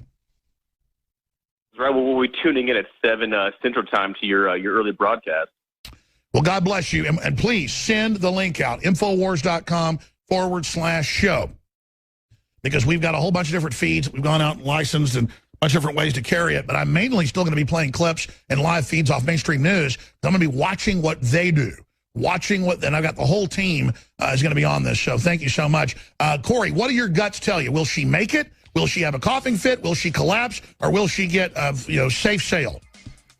Well, I thought about it. I'm pretty sure she's going to make the debate only because if she was going to drop out, she probably would have used some excuse over the weekend or the past week to kind of weasel her way out. I agree. I think she will definitely be at the debate, but I think that we will definitely see some weaknesses in her health. It could be coughing fits. It could just be hopefully a total collapse just so we can kind of get to the root But it shows, she's definitely got big old huevos. I mean, she's going for it. Great points. I agree with you. Obama said we must give up our sovereignty last week. That Americans are basically bad people that won't listen to him. Just like he told Africans, you have to be poor so that he can be rich. They want total control. The evil is simply astounding.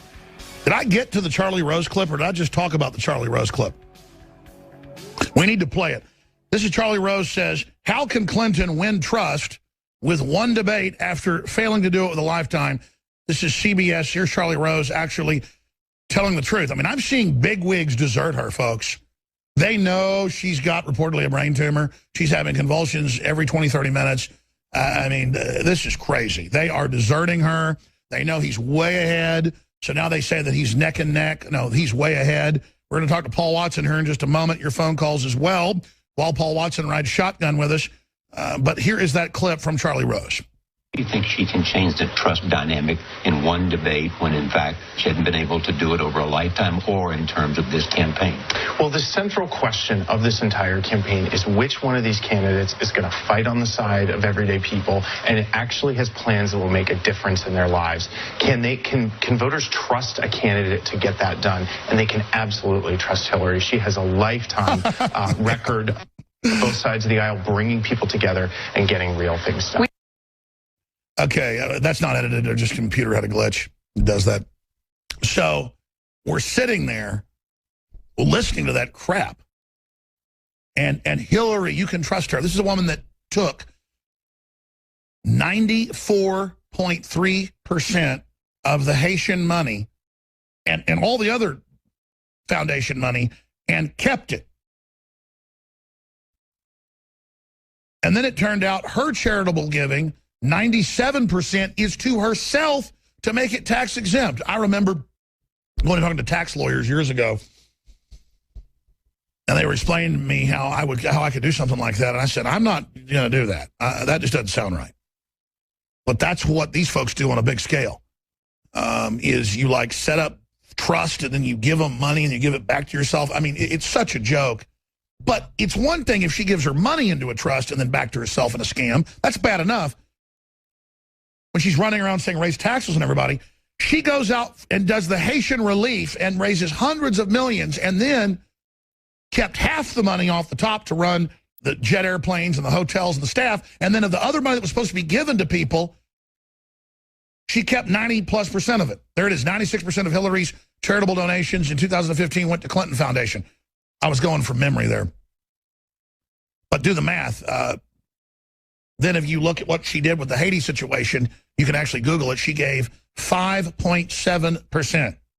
Wow. Whoa. I mean, you ought to lock people up for that. Man, we ought to have laws where if you don't give the vast majority of the money and you've got some big salary while you're doing charity, what in the world? And then it's, oh, she cares about everybody. She's a monster. I've been watching her for 20+ years. I wish she was a good person. I wish things weren't so bad. You think I want to go up against this killer? The Clintons' Haiti screw-up as told by Hillary's emails. Oh, Politico and others, they didn't mean to keep all the money for themselves. And they didn't mean to pass minimum sentencing. So if a black person's caught with the same amount of cocaine as a white person, they get 5 times as much time in prison. Literally. And she said, we're going to teach these, people how to heel like a dog. And she's a crazy person. Let me tell you who's crazy here is people that support her. I mean, And I heard that lady, nice lady calling it, my daughter and I are Bernie supporters, and we don't know what to do because the candidates are both the same. No, they're not. His military plan is completely different. His tax plan is completely different. Let's go to Paul Joseph Watson and then to Chris and Stephen and Dana and Die Hard and Eric and many others that are holding.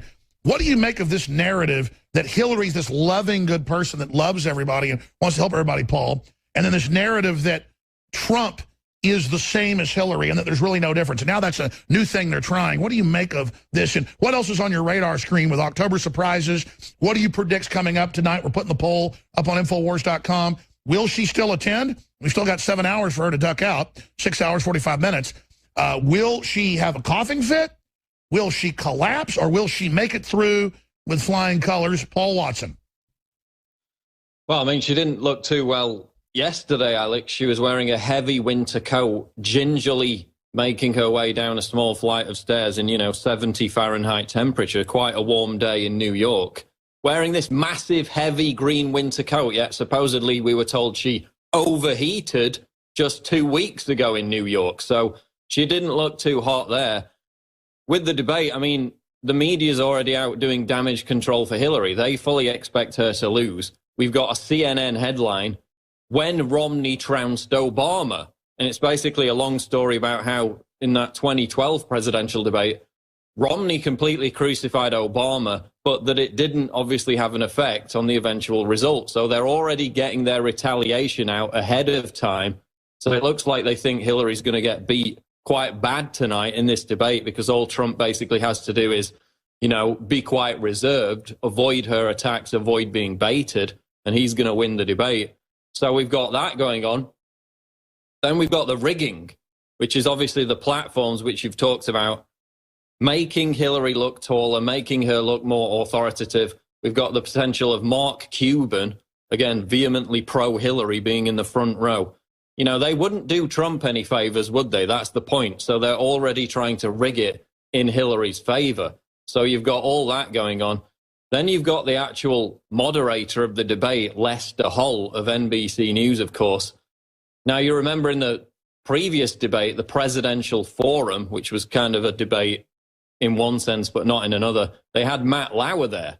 And even though, he asked Trump probably double the amount of tough questions that he did Hillary Clinton, he was absolutely savaged, Matt Lauer of NBC, for even asking Hillary just a few hard questions. Exactly. He got savaged because his body language, because he knows Donald Trump for a long time is a good guy, everybody knows that in New York, was not that I hate this guy. He didn't have venom, so even though he asked double the hard questions, it wasn't good enough. So yeah. Here's another question. Why is NBC, MSNBC, and now NBC, why are they getting all the first debates? Go ahead, Paul. Well, I mean, it's a good question. You've got Fox News coming up later on, but again, we had this Matt Lauer situation. We've got an army of leftists now trying to bully Lester Holt into, quote, fact-checking Donald Trump on the fly during the debate, which is completely impossible to begin with. He's not a walking Google search engine. He can't accurately fact-check anyone in the moment. That's the job of the media to do after the debate. And by the way, the mainstream media is famous for BS fact-checking. I mean, they claim Hillary has no connection to ISIS when she's on record creating the damn thing. No, they're famous for it. Remember Candy Crowley in 2012. Romney gets up and criticizes Obama for claiming that he said Benghazi was an act of terror the day after the event. We all know that's not true. They lied about it for 2 weeks, claimed it was a protest over a YouTube video. But Romney called Obama out on that in 2012, and CNN's Candy Crowley fact-checked Romney on the spot to make him look bad. Even though she was completely wrong, she sided with Obama. Yeah, but Paul, I don't have to listen to you, because major children's publications and major family publications now say if someone has light hair or blue eyes, that is inherently racist and evil, and I should confront you right now. So we're going to put that article on screen. We're not joking. And I want to just say, I don't have to listen to you, you white piece of filth. You're an effing white male. And by the way, we can't show gorillas in any type of murals. It's now being announced. That's up on Infowars.com, because gorillas look like a man, and a man that's muscular is threatening and is triggering me, Paul.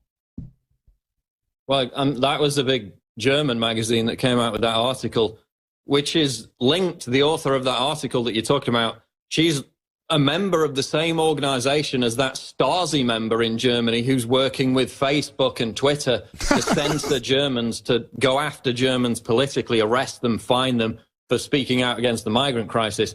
And they actually say in that article, parents who instill confidence in their children are dangerous.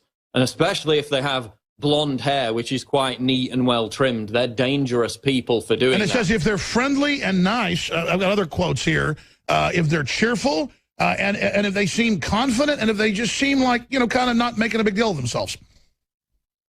Yeah, that's bad, but we need to accept. I mean, we had another example of it in the UK. Again, 6 migrants spike a woman's drink in northern England, abduct her, rape her. That's part of the cultural enrichment we're enjoying. You've got a massive cover-up in Sweden, which has been going on for months. These migrants in these no-go Muslim ghettos, which according to the left and the media don't exist. That's a conspiracy theory, even though we've been personally chased out of them. They don't exist. In Sweden, you've had cars being set on fire every single night for months and months. You had a drive-by shooting. You had explosions. You had packages being found next to schools last night. And there's basically no news about it. It's being completely covered up. Same with and by the way, Soros is on record. We have his emails, but he's proud of it. He's public, financing all this. He just gave hundreds of millions more, $500 million to help bring in more and do all this.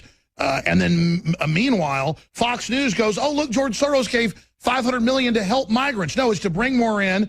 It's to do all this. Even Fox News is covering for George Soros now. Then meanwhile, $100 million from the Ford Foundation, more money from him to fund this stuff in Charlotte. I'm going to skip this network break. It's just too important. We've got all this unfolding. We've got all this happening. We've got the same program. We've got MSNBC saying cops are planting guns when they clearly kicked the gun away. You see the gun on 3 different cameras. And then the glove falls out of the black cop's pocket that shot the black guy with the gun. And the media says it's them planting a gun. I mean, this is getting crazier and crazier and crazier when anybody can see it's a glove falling out of his pocket. I mean, Paul, these people are revolutionaries, but it's mega ultra rich trying to overthrow everything and have us fighting with each other. They obviously don't want to empower the minorities. It's the same mega rich that imploded the third world. What is their end game? Because I got to be honest with you, Paul, this doesn't look like it's going too well for them. Well, their end game, they've got up in Parliament and said it. They want to basically ethnically cleanse white people. That's one of their end games. That's not a conspiracy. That's the head of the Green Party in Germany got up in their Congress and said, it is good, no more white people, we are bad. Yeah, which of course means people who politically disagree with them, they want the power. They don't live in the migrant areas. People have done studies in Sweden. All these big leftist politicians who just love mass immigration so much, none of them live in the migrant areas. Quite hypocritical. But the media's got a problem, Alex, because the Washington Post is now putting out articles saying, begging their readers, don't call us the media. And did you see, I read it in the first hour, did you see how condescending from their editorial board it was? Where it calls us stupid and dumb and stop calling us mainstream. You know, it's not true. We're not in lockstep. I mean, this is how you would discredit yourself. But they're so insulated and so arrogant, Paul, they don't realize they've jumped the shark big time. No, it's a complete lack of self-awareness. That's the most dangerous problem for the media right now. You had The Daily Show, Trevor Noah, again, it's supposedly a comedy show, but millions of millennials get their news and opinions and narrative from The Daily Show, even after Jon Stewart, when it was at least somewhat funny. Now it's just direct propaganda. But they had a segment on The Daily Show where they were talking about a conservative commentator called Tomi Lauren, who's massive on Facebook. They were saying, look, she got 65 million views on Facebook for one video. And they were very serious about this. They were saying, this is a huge problem. This is more than MSNBC gets. This is more than the amount of people who read the New York Times. So now they're finally beginning to realize that they're being completely crushed on social media, on numerous video platforms, which is why you now see the censorship really getting teeth. I was about to say, now enters the censorship. So even though we're successful, even though we have billions of views on YouTube, and even though one video of hers can have 65 million views, and one video of yours can have 5 million, one of mine 15 million, it's panicking them as they actually realize oh my gosh, we're in our own little world. We've already been annihilated. We've already been absolutely destroyed. So now they're panicking, saying, what do we do? And their answer is, hand the internet over to the UN. The answer is, send the Federal Elections Commission after us. The answer is, go after our sponsors. I mean, this is crazy. So our listeners have to know you're just as important as Paul Watson or Matt Drudge or Alex Jones or Joseph Farah or Stephen Bannon or Donald Trump, quite frankly. You are the engine of populism. You have to start a show. You have to write articles. You have to post videos. You've got to spread the word. You've got to fight, and they'll never stop us. Paul? Well, I mean, that's what I did, and I can talk about it after the break, but they succeeded in one sense in censoring my video about the Charlotte riots on YouTube, but I turned lemons into lemonade and basically shot back at them. They completely fired it, completely flew back in their face, and we can get into it after the break. And by the way, do we even post that on Facebook? Because we'll post kind of our little nothing videos on there, but not our big juggernaut ones.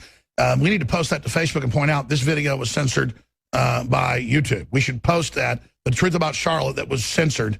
This video was censored. That should be put on our Facebook video right now. No, I mean, that's the point, Alex. I put it on Facebook afterwards and said, YouTube, social justice warriors on YouTube are censoring this video. They slapped an age restriction on it.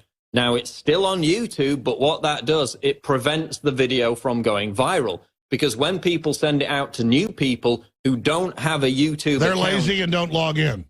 Yeah, it says you have to verify your age to watch this video. So when they got 250,000 views in 2 hours, they put an age restriction to stop the flow. In the next 4 days, they only got another 250,000. So what they did there was keep it from getting 5 million views.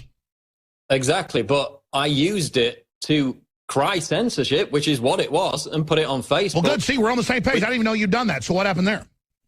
It got 15 million views on Facebook. See, people think I'm BSing. People think I exaggerate because I know this like a war game. I didn't even know Paul did that because I can't keep track of all the stuff we're doing, okay, on our platforms.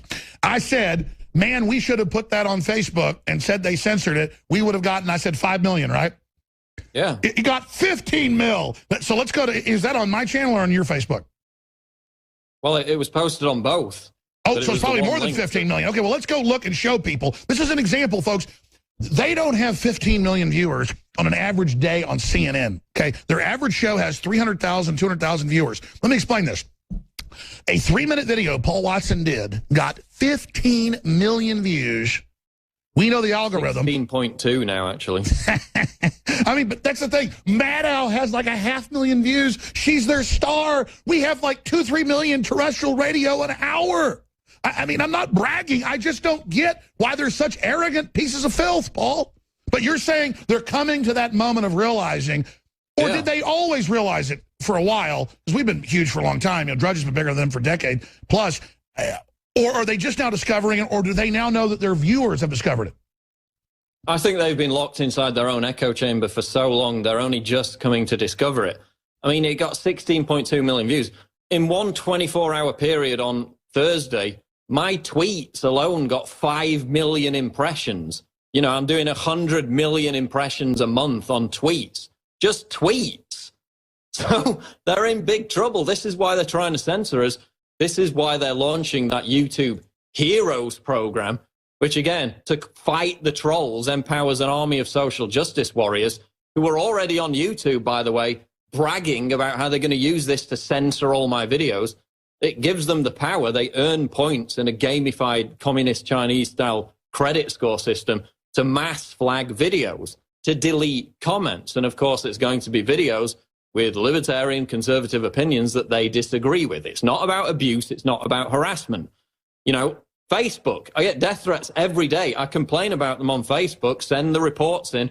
This doesn't violate our community standards. It's like, we will rip off your head and stick the flag of ISIS in your body and proclaim victory over your land, the new caliphate. This doesn't violate Facebook's terms of agreement. So, you know, it's one rule for us and one rule for everyone else. And that's what they're relying on. YouTube is going the way of, you know, cable networks, television, by censoring independent voices. Of course, none of these rules will be applied. And by the way, Paul, to show the devastation against the enemy right now, I remember talking to you about this weekend when they censored you, and I made a big deal about it on Friday. You said, yeah, I'm gonna go make a big deal of this, which you should. Imagine, you would have gotten 5 million on YouTube, but because we've learned the algorithm. 1 million on your channel alone. Now, when we put it on my channel, I don't even know if we said it's been suppressed, but that's a trick for our crew to do, to point out it's been suppressed. It probably has 500,000 because we didn't probably promote it on my main Facebook. But this is what we're talking about right there. They tried to suppress you 16 million deliciouses. Now, let's expand on that. They tried to censor you exposing Hillary's illness. Last time I checked on YouTube and our Facebook platforms, it's got 14 million views, 6 million on one channel. I mean, Rachel Maddow doesn't have 6 million viewers in a month. I mean, it's ridiculous. She's a total paper tiger. No, the other point, Alex, is it wasn't just that individual video. Before I posted it, I was on, I think it was about 240,000 followers just on one Facebook page. Now that's up past 290,000.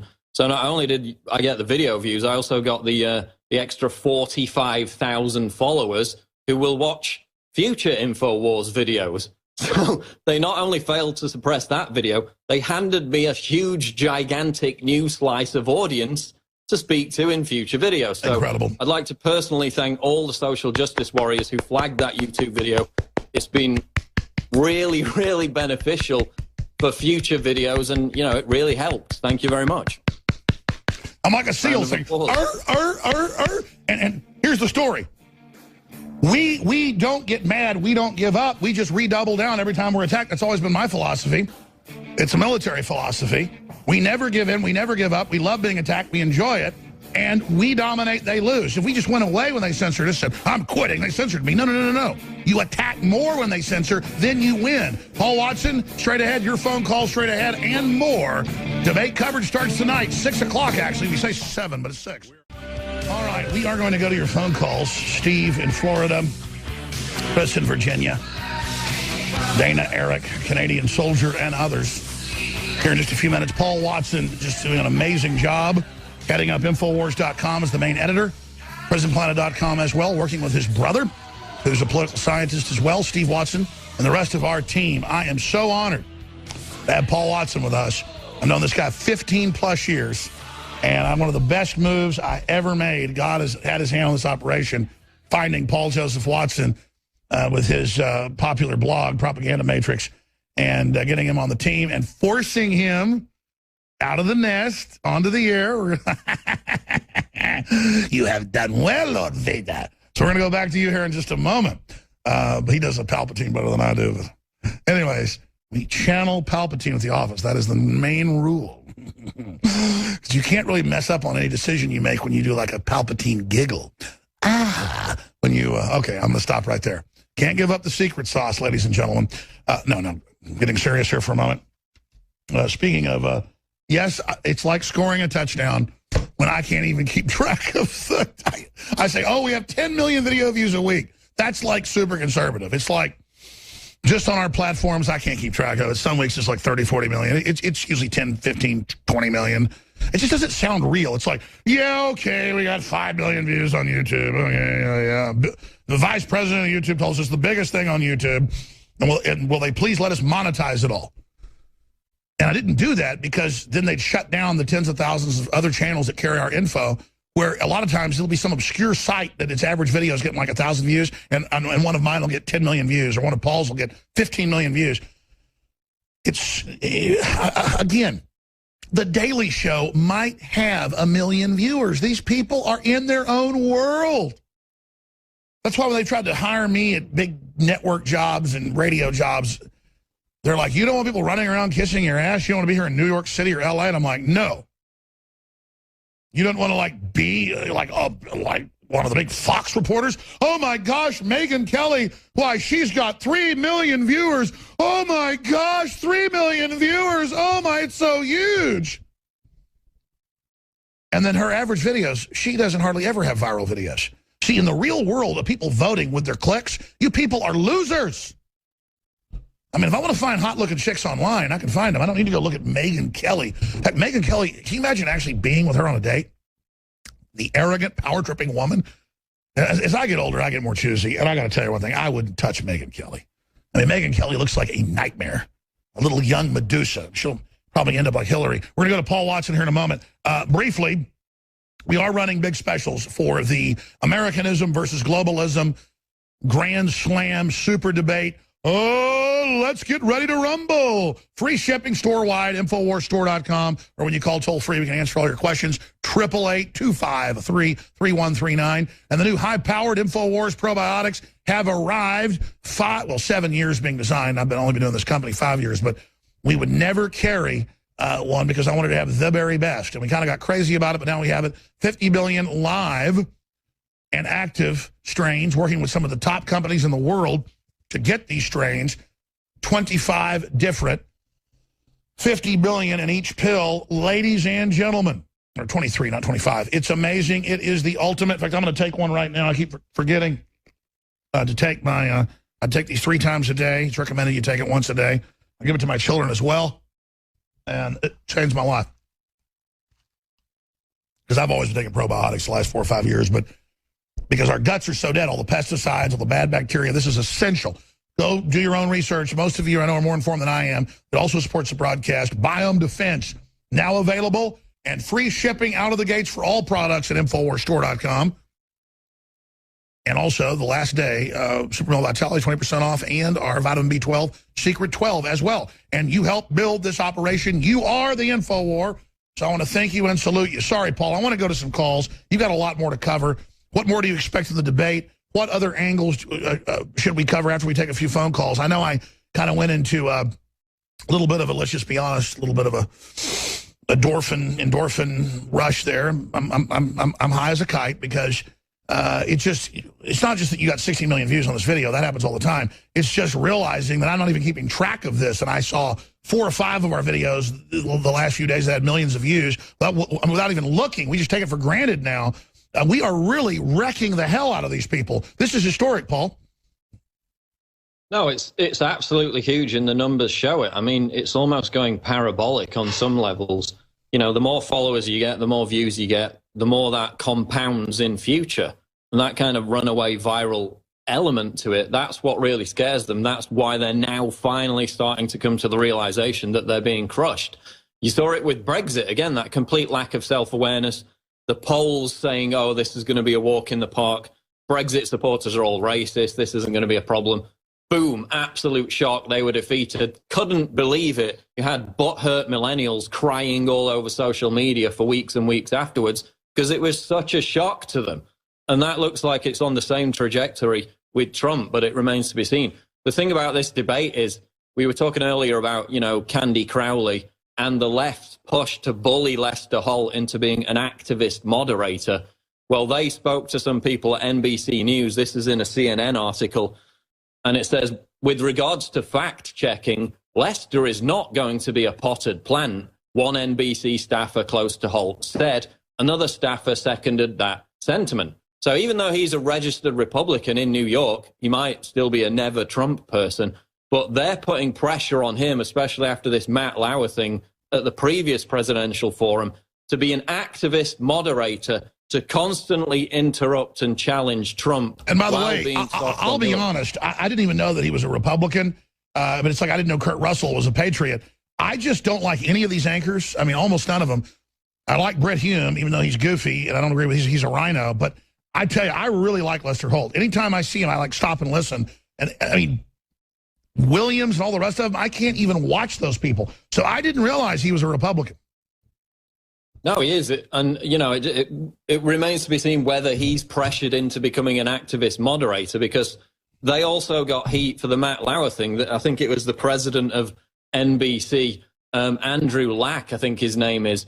You know, he got heat for it as well, for simply having questions about Hillary Clinton's email scandal. So he got lambasted for that. It's NBC again tonight. So will they cave into the pressure, or will he be fair to both sides and not try and fact-check Trump? Sure, let me ask you this question and go to calls. What does your gut tell you? I mean, I have the poll. She's abandoning Ohio. Trump surging ahead in Pennsylvania. That was, 10 points a month ago for Hillary. That's even with skewed polls. Every poll shows him ahead basically now by 3 points to 6 points. Internal polls, 10 points or more, except Fox. They've got him behind, showing how they've been coup d'etat. What are they going to do? What are they going to pull? Well, I mean, a lot of these polls are inaccurate to begin with, Alex, because they oversample Democrats. The Monmouth poll has done that time and time again. But you look at the people who have tracked presidential races for decades and decades, they're all saying that it's basically inevitable that Trump will win. And these people, in almost every case, have never been wrong.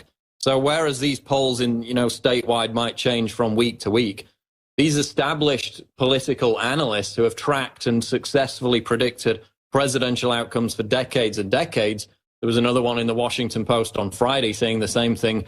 They're all saying that Trump's going to win, that the juggernaut's not going to stop. So if you look at that, it seems like that's the way it's heading. Sure. As well as this reluctance, with people answering questions for polls to say that they're going to vote for Trump simply because of the social stigma attached to it by the popular culture that says Trump is literally Hitler and he's going to destroy the world. They're still going to vote for him. They just don't want to tell somebody over the phone, which is exactly what happened with Brexit. And by the way, as you know, Bloomberg has gone out with top analysts, and they're now saying 40% chance of Trump win. Well, the New York Times had him at 97% chance he's going to lose, 89%. Now it's dropping. They just don't want to look like too big of fools and give it away too quick. They put out those numbers to make it look like Hillary was inevitable. It was all a fraud. Now that their attempt at disinformation and hoaxing has failed, they're now every day upping the chances Trump's going to win. It's very transparent. So I see this election more of not just a rejection of globalism, but a rejection of the mainstream media. It's the people's insurgency against the political establishment. Like I've said before, if it wasn't Trump, it would be someone else. This has been going on across Europe for the past 4 or 5 years, culminating in Brexit. So this isn't just about Donald Trump. That's why he's not just a demagogue. This is about an entire movement that we've been tracking for years and years. The guy that predicted that he would win is Professor Alan Lichtman, and he was in the Washington Post on Friday. He's correctly predicted the winner of the popular vote in every presidential election since 1984. So you had the other guy who was on Fox with Lou Dobbs basically saying the same thing. They're all saying that it's in the bag for Trump, and these people haven't been wrong so far. And the only wild cards, the Trump assassination or a new war. I want to go to some calls, keep you a little bit in the next hour. I know you've got to go. David Knight's coming in. I've got to go. I've got to get geared up for live coverage. 6 o'clock. It was going to be 7, an hour before. It's 8 o'clock Eastern, 8 o'clock Central when it kicks off. We're going to be here at 6 right through to 10:30, 11 o'clock at night, at least an hour after the debate, with your phone calls, with live coverage, with Roger Stone and more. Infowars.com/show. If you want to spread that link to everybody, that's really the key to the InfoWar, obviously, folks. Please help us get that out on Facebook, Twitter, you name it, so people can get a feed that actually counters any chicanery. But I want to go to calls, and then after we do that, Paul, I have a clip. It was the top link on Drudge today. Citi warns on gold as bank boost odds of Trump win to 40%. I just mentioned that, but that's coming up. And again, how are they going to suppress gold? I think Mr. Dent and others are really smart, and I agree we have a depression happening, but even though we have such dollar devaluation and other currency devaluation, basic commodities are going to have to go up, and we see oil doing that. We see gold doing that. What do you think, Paul?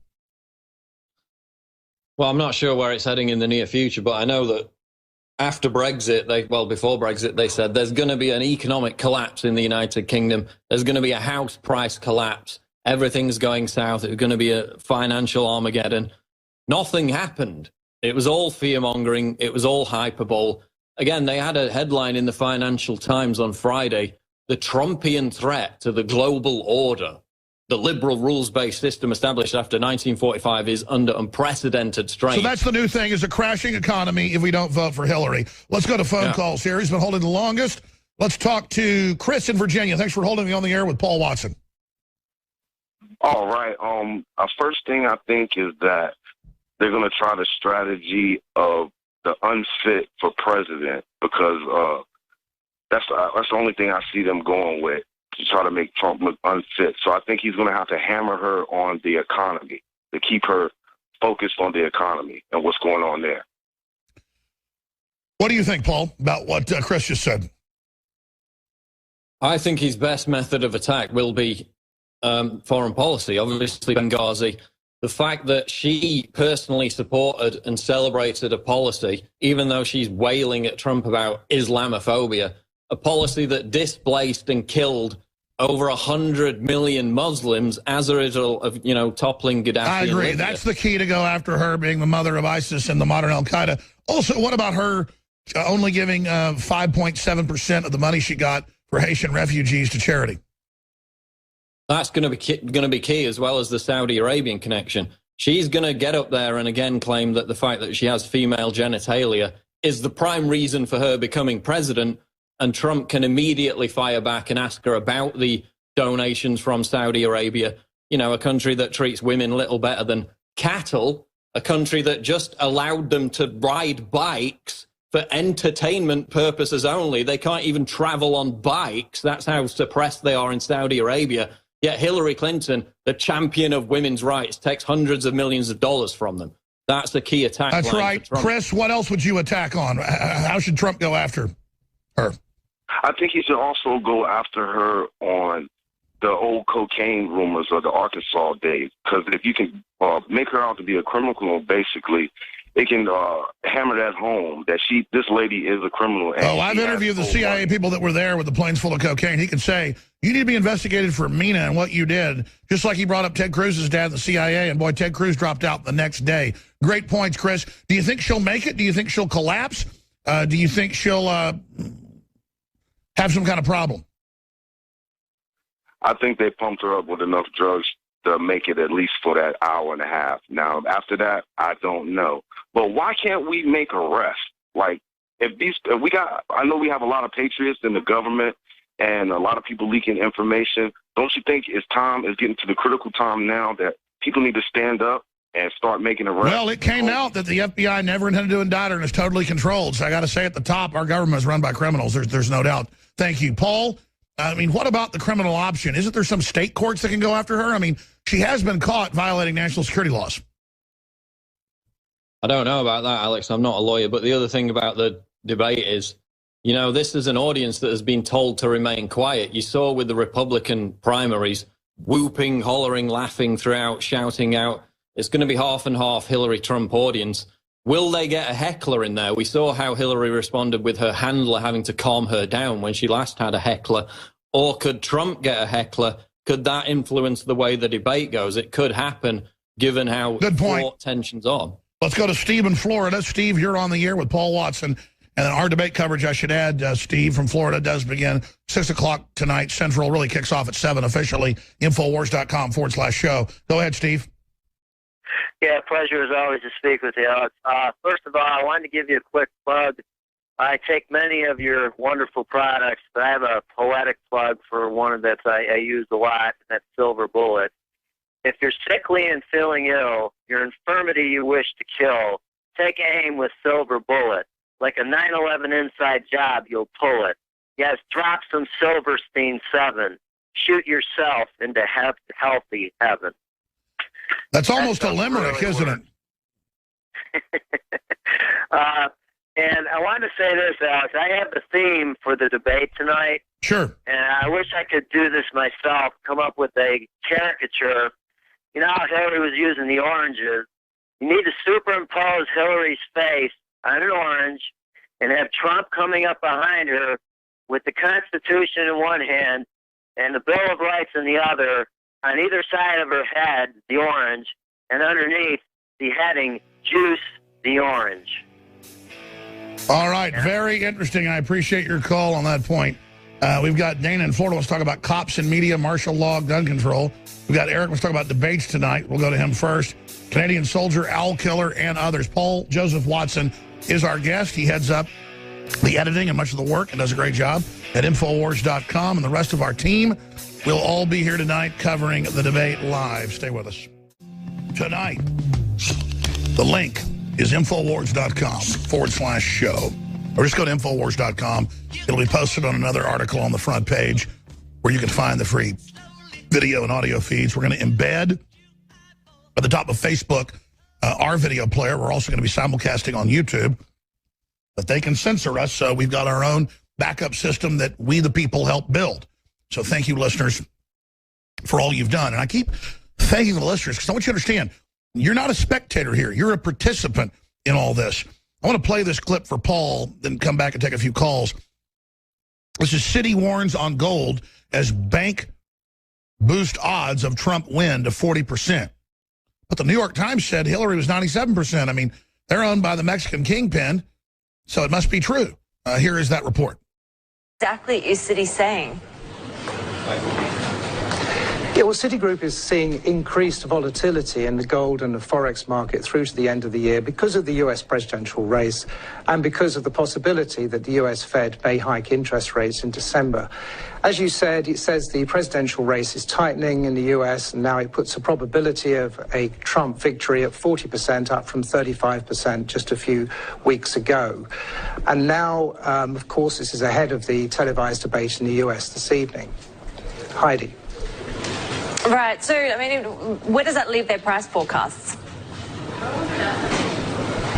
Well, first of all, this has to be put into the context that gold is up 26% this year already in a world of low and negative interest rates and monetary easing. Now, Citigroup have raised their base forecast for the fourth quarter to $1,320 an ounce, and that's up from $1,280. But under its bullish case scenario, where it sees a Trump victory, it sees worsening worries over the global economy and a dovish Fed. It sees prices going up to $1,425 an ounce in the fourth quarter and $1,450 in the first quarter of 2017. And that compares with a current gold price of about $1,335. All right, that's enough. Full clip's up on Infowars.com.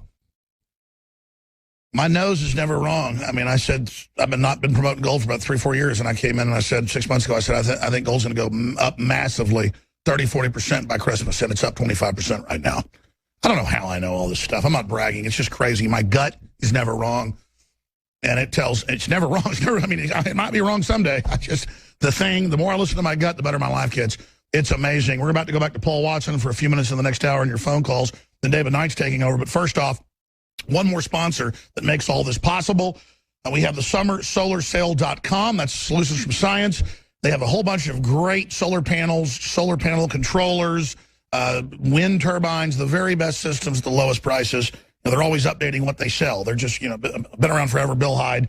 And you can give them a call at 877-327-0365. The Summer Solar Sale, summersolarsale.com. Well, they're extending it for just another week or so, I'm told. That's why we're already into the fall. 877-327-0365. Buy one perfect power package and use coupon code ALEX to receive another one free. That's a big deal. Buy one perfect power package and use the coupon code ALEX to receive another one absolutely free. Paul Watson, we got a minute and a half till break. Come back and take a few calls. What else is on your radar, my friend? Well, National Geographic put a new cover out for their, I think it was September or October issue. And it was a picture of some Muslims wearing headscarves and hijabs, and it says, "The New Europeans, how waves of immigrants are reshaping a continent." Like, that's a good thing. So are we going to have a cover, with blonde women in bikinis saying the new Middle Easterners if they all start pouring into the United Arab Emirates, which would imprison them? Or if we put flamingos from southern Africa in the Arctic, we'll say the new Arctic birds. Absolutely. And we see all these articles coming out saying, wear the hijab, the Muslims of the future. It's Monday. Again, you are just as important as anybody else in this fight to spread the word about new independent media that fills the gap where the mainstream media has basically collapsed. They're dead already. They're just now figuring that out. They're now going to counter-strike, try to shut down our free speech. We have to fight back against that. Paul Watson, who is the epitome of the new independent media, is our guest. He'll be with us till 15 after. And then David Knight is taking over. And then we'll be back tonight, 6 o'clock. We're going to have a live feed. If they're at the debate, we'll have reporters from Right Side News and our own reporters on the ground popping in, Owen Schroyer and others. And then we'll have 7 to 8, our analysis with myself, Leanne McAdoo, and others. And then I'll be there during the 90 minutes with giving limited analysis. And then we'll have an hour or two afterwards with live coverage. Paul, I want to jam in a few final calls, but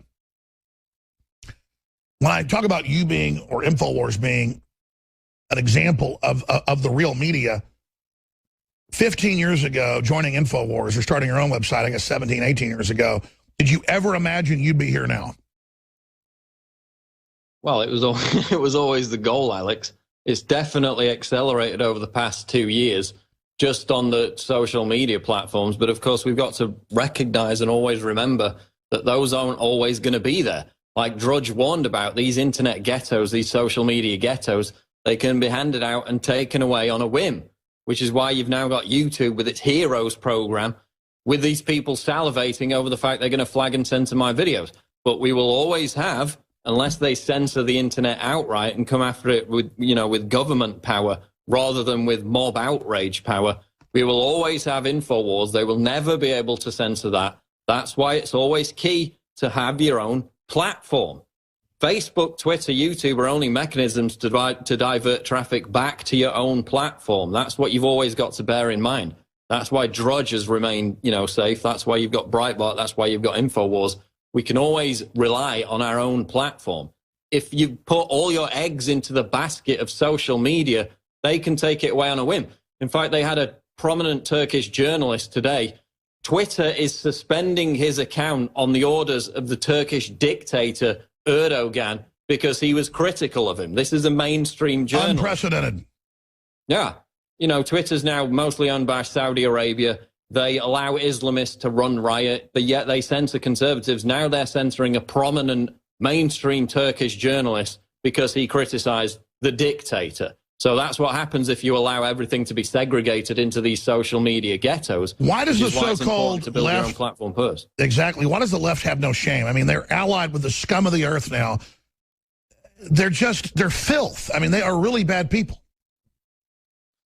Well, there's an article out of Information Liberation. Feminists say it's racist for Italians to have Italian babies. Italy's native population is dying. The government's come out with these schemes, these ads begging Italian citizens to have babies.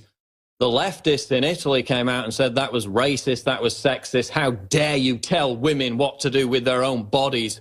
Yet on the flip side, we have female volunteers at Calais Jungle having sex with multiple refugees a day. Of course, what's really going on is... And they volunteer the hottest women to go have sex with the refugees because it's what the media said to do. Talk about airheads. Yeah, it's trendy. But in many cases, of course, they're being raped and then told by these left-wing organizations not to speak out about it. I think it's time we go save the Italian women from the refugees. I'm sorry.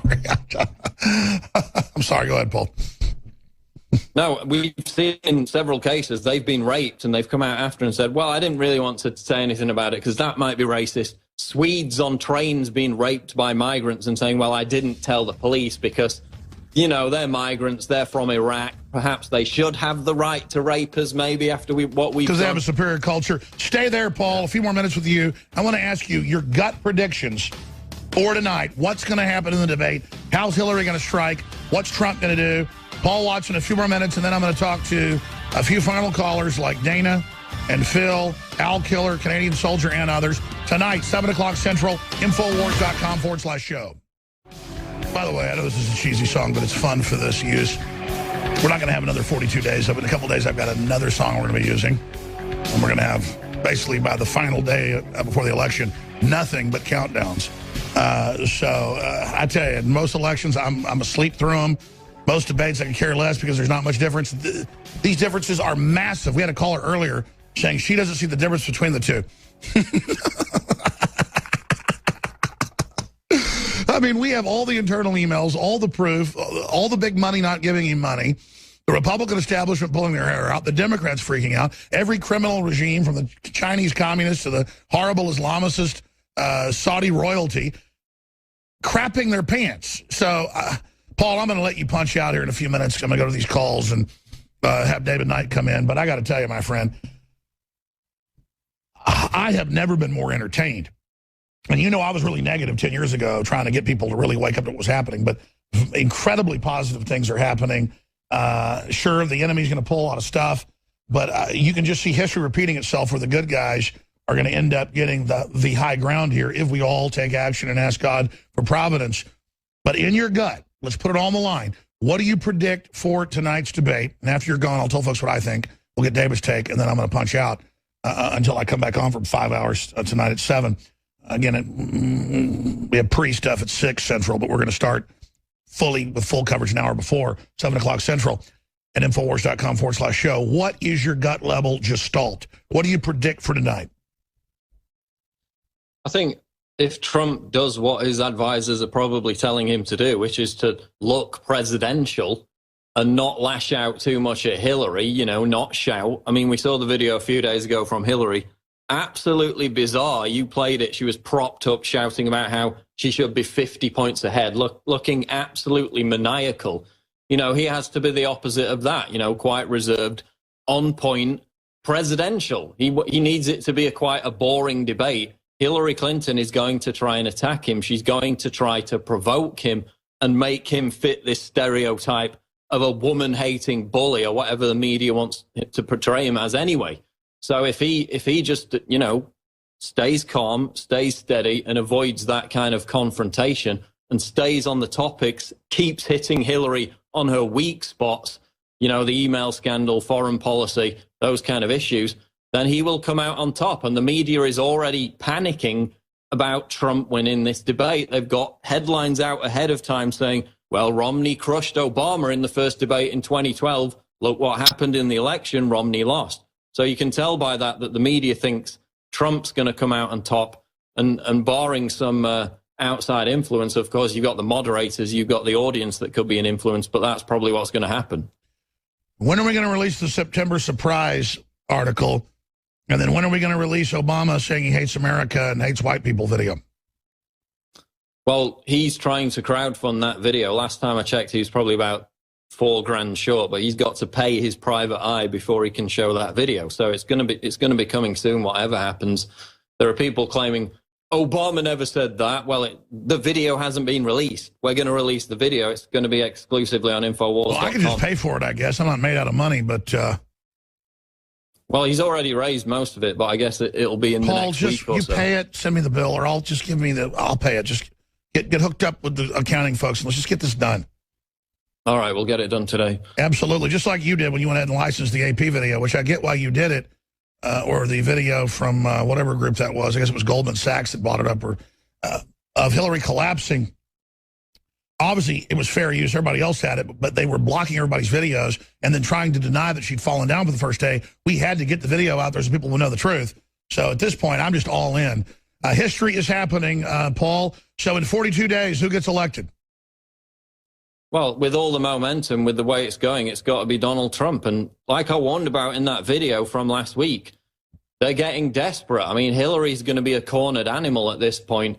They're going to try and pull some kind of incident, some kind of racist attack, some kind of domestic terror attack and blame it on a Trump supporter. That's why she keeps talking about the alt-right, saying it's dangerous, it's hateful, it's violent. That's what they're going to rely on. That's going to be Hillary's October surprise. I agree with you, Paul Watson. Thank you so much for joining us. And we will obviously be tracking everything you're posting at Infowars.com and PrisonPlanet.com. Thank you. Thanks, Alex. All right, there goes Paul Watson. Now, we got David Knight coming up here in a minute. I want to get to some more of these phone calls here. We're going to skip this network break so we have more time, but that's the last one today. I've been a good boy. Plus, I can skip some breaks. I added a 4th hour. So let's skip a few breaks. It's the same thing, you know. Add a 5th hour, skip even more breaks. And the aggregate, it all comes out the same amount of breaks. What does your gut tell you, David? I think what Paul said is pretty much dead on. I mean, the system now knows the confidence has been lost in it. It realizes that it's in big trouble, but a lot of its own operatives are still full of arrogance, chutzpah, bravado, whatever you want to call it, which is a dangerous combination. Yeah, you know, Alex, I think it's kind of telling that Hillary Clinton came out last week and said, I've got a tax plan for 65%.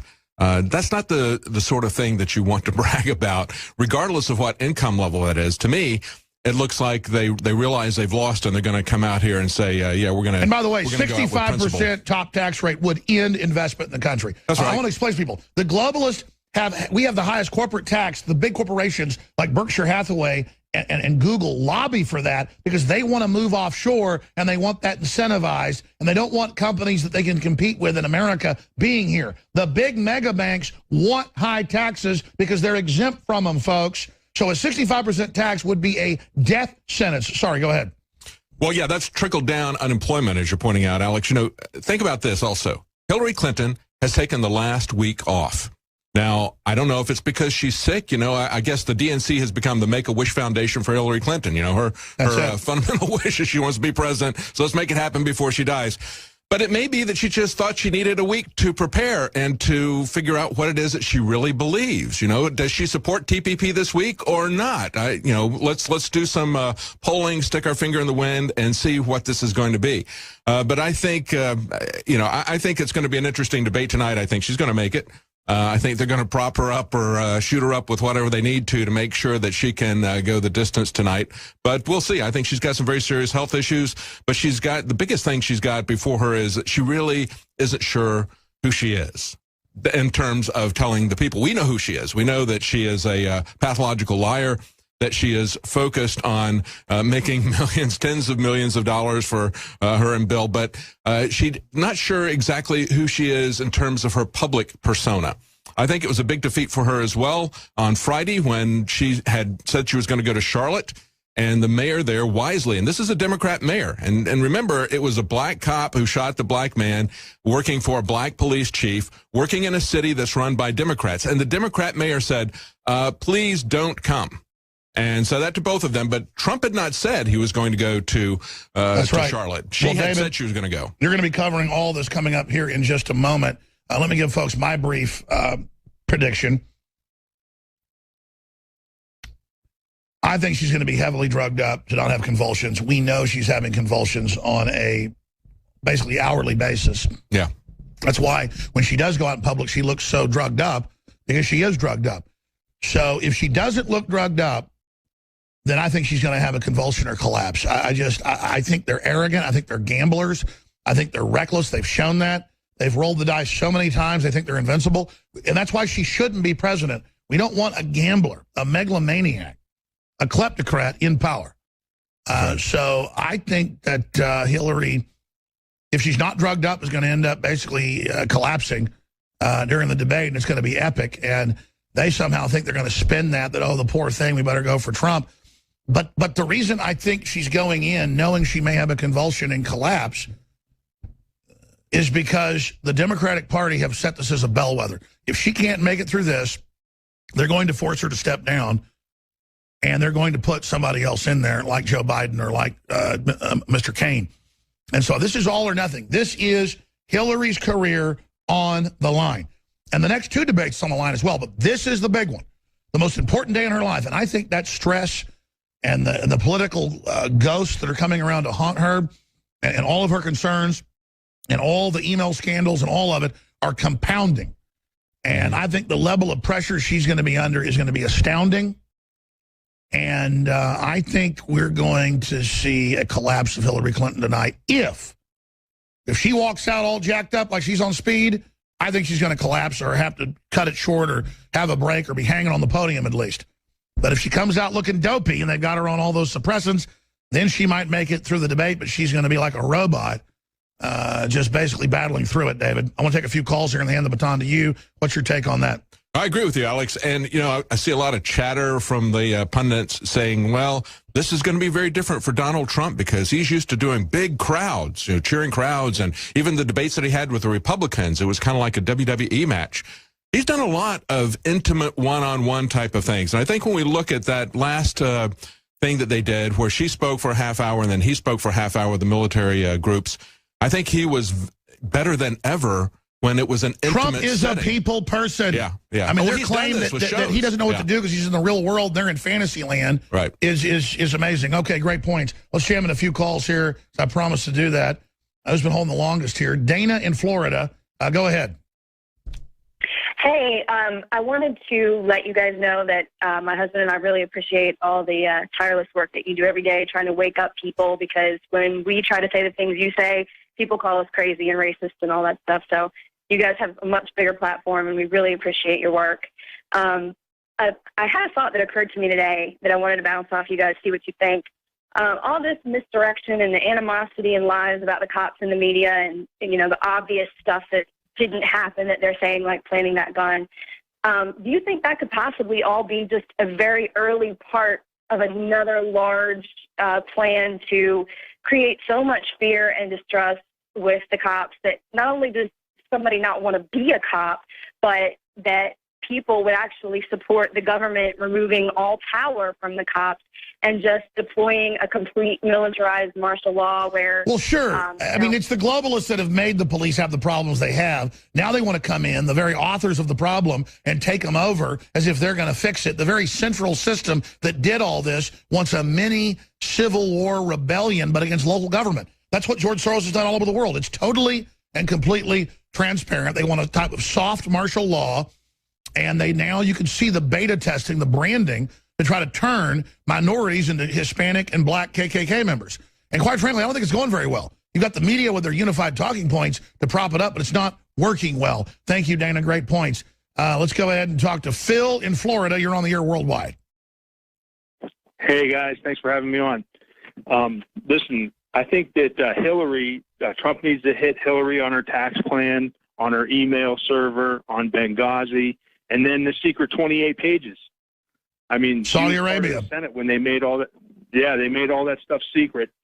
And then speaking of that, Paul Ryan has come out and he said that he has some hesitation about the bill. And I think that the 28 pages and this bill about suing Saudi Arabia for the victims is an excellent delineator so people can make their New World Order lists. The people that are against this bill need to go on your New World Order list. Well, that's right, because obviously more than Saudi Arabia is involved. Pentagon knows it, CIA knows it, our guests know it, and they want it to all come out. They're the ones that want, because it will lead to the criminals in our government that have been involved with the radical Muslims and Saudi Arabia all being brought down. And believe me, MI6 has got its own problems. It wants to go after Soros. Everybody's sick of this, because here's the globalist biggest fault. We have boss hog corruption in the West. We have bad stuff that goes on, but at the end of the day, we don't like people hurting little kids, and we don't like people destroying prosperity and having a hard-on, against a score to settle with the family. And even if a lot of folks in America aren't practicing Christians, they're not out to get Christians. And deep in their heart, they know Grandma loved Jesus, so they do too. And they're figuring out, wait a minute, I sell out to you, and then you come after me for how I look, or you've got a score to settle with people that just want prosperity. You know what? We're not going down this road. And that's why this worm is turning, because even their own people that are mercenaries are figuring out there's not prosperity down this road. And you're a chump when you work with the New World Order. Phil? Yeah, and they're remembering the night of the long knives. I mean, are you going to have a seat at that table, or are you going to get knifed? Exactly. No one's safe when we sell out to the New World Order. There is no sellout. You con yourself. You're a loser if you sell out to this. And so that's why the worm is turning. I absolutely agree with you, Phil. Excellent points. David, that's a quick question for you. Then I'm going to go back to calls, and then I'm going to punch you out here in a moment. What are some of the questions that you would be asking of Mrs. Hitler, or what are some of the points you'd be making at this crime boss?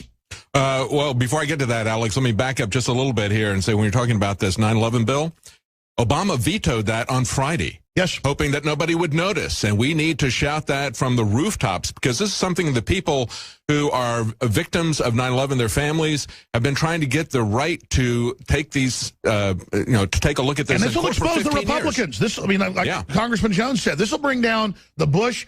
He said the Bushes and the Clintons are done when this comes out. Notice when Trump brought this up, in 1 week, Jeb gave up. Yeah. Because Trump knows. Yes. And he was the one that was able to get this through, Alex, even though we had the senators, the former senators who were on the 9/11 Commission, had been complaining for 15 years. Yeah, Trump is exposing NAFTA, GATT, exactly. 9/11, the big banks, the rigged stock markets, everything. I mean, Trump is awesome. Yeah. He's wrong on Snowden, a few things. We're going to educate him on that. I mean, the point is, he's for real. They're crapping their pants. Great point. Well, here's the thing about Trump. I have people say, well, look, he supports torture or whatever, or some other issue that I don't agree with. And I said, but understand that on the issues that we don't agree with him on, there is no difference between him and the rest of the candidates. And you have to understand that on the things that we do agree with him on, he is the only one who's saying that. Johnson supports the TPP and gun control. Yeah, but on the issues that we agree with him on, he is the only one who is saying that. And that's the key.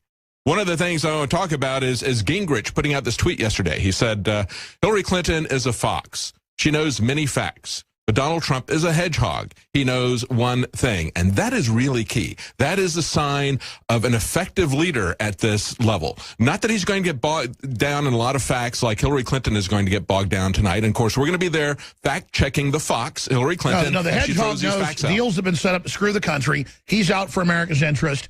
You don't, and by the way, he is super smart, but what he said is, I'm too much of a fox. He said this many times. He goes, the day I learned to just go with my first instinct and be shallow was the deepest day of my life.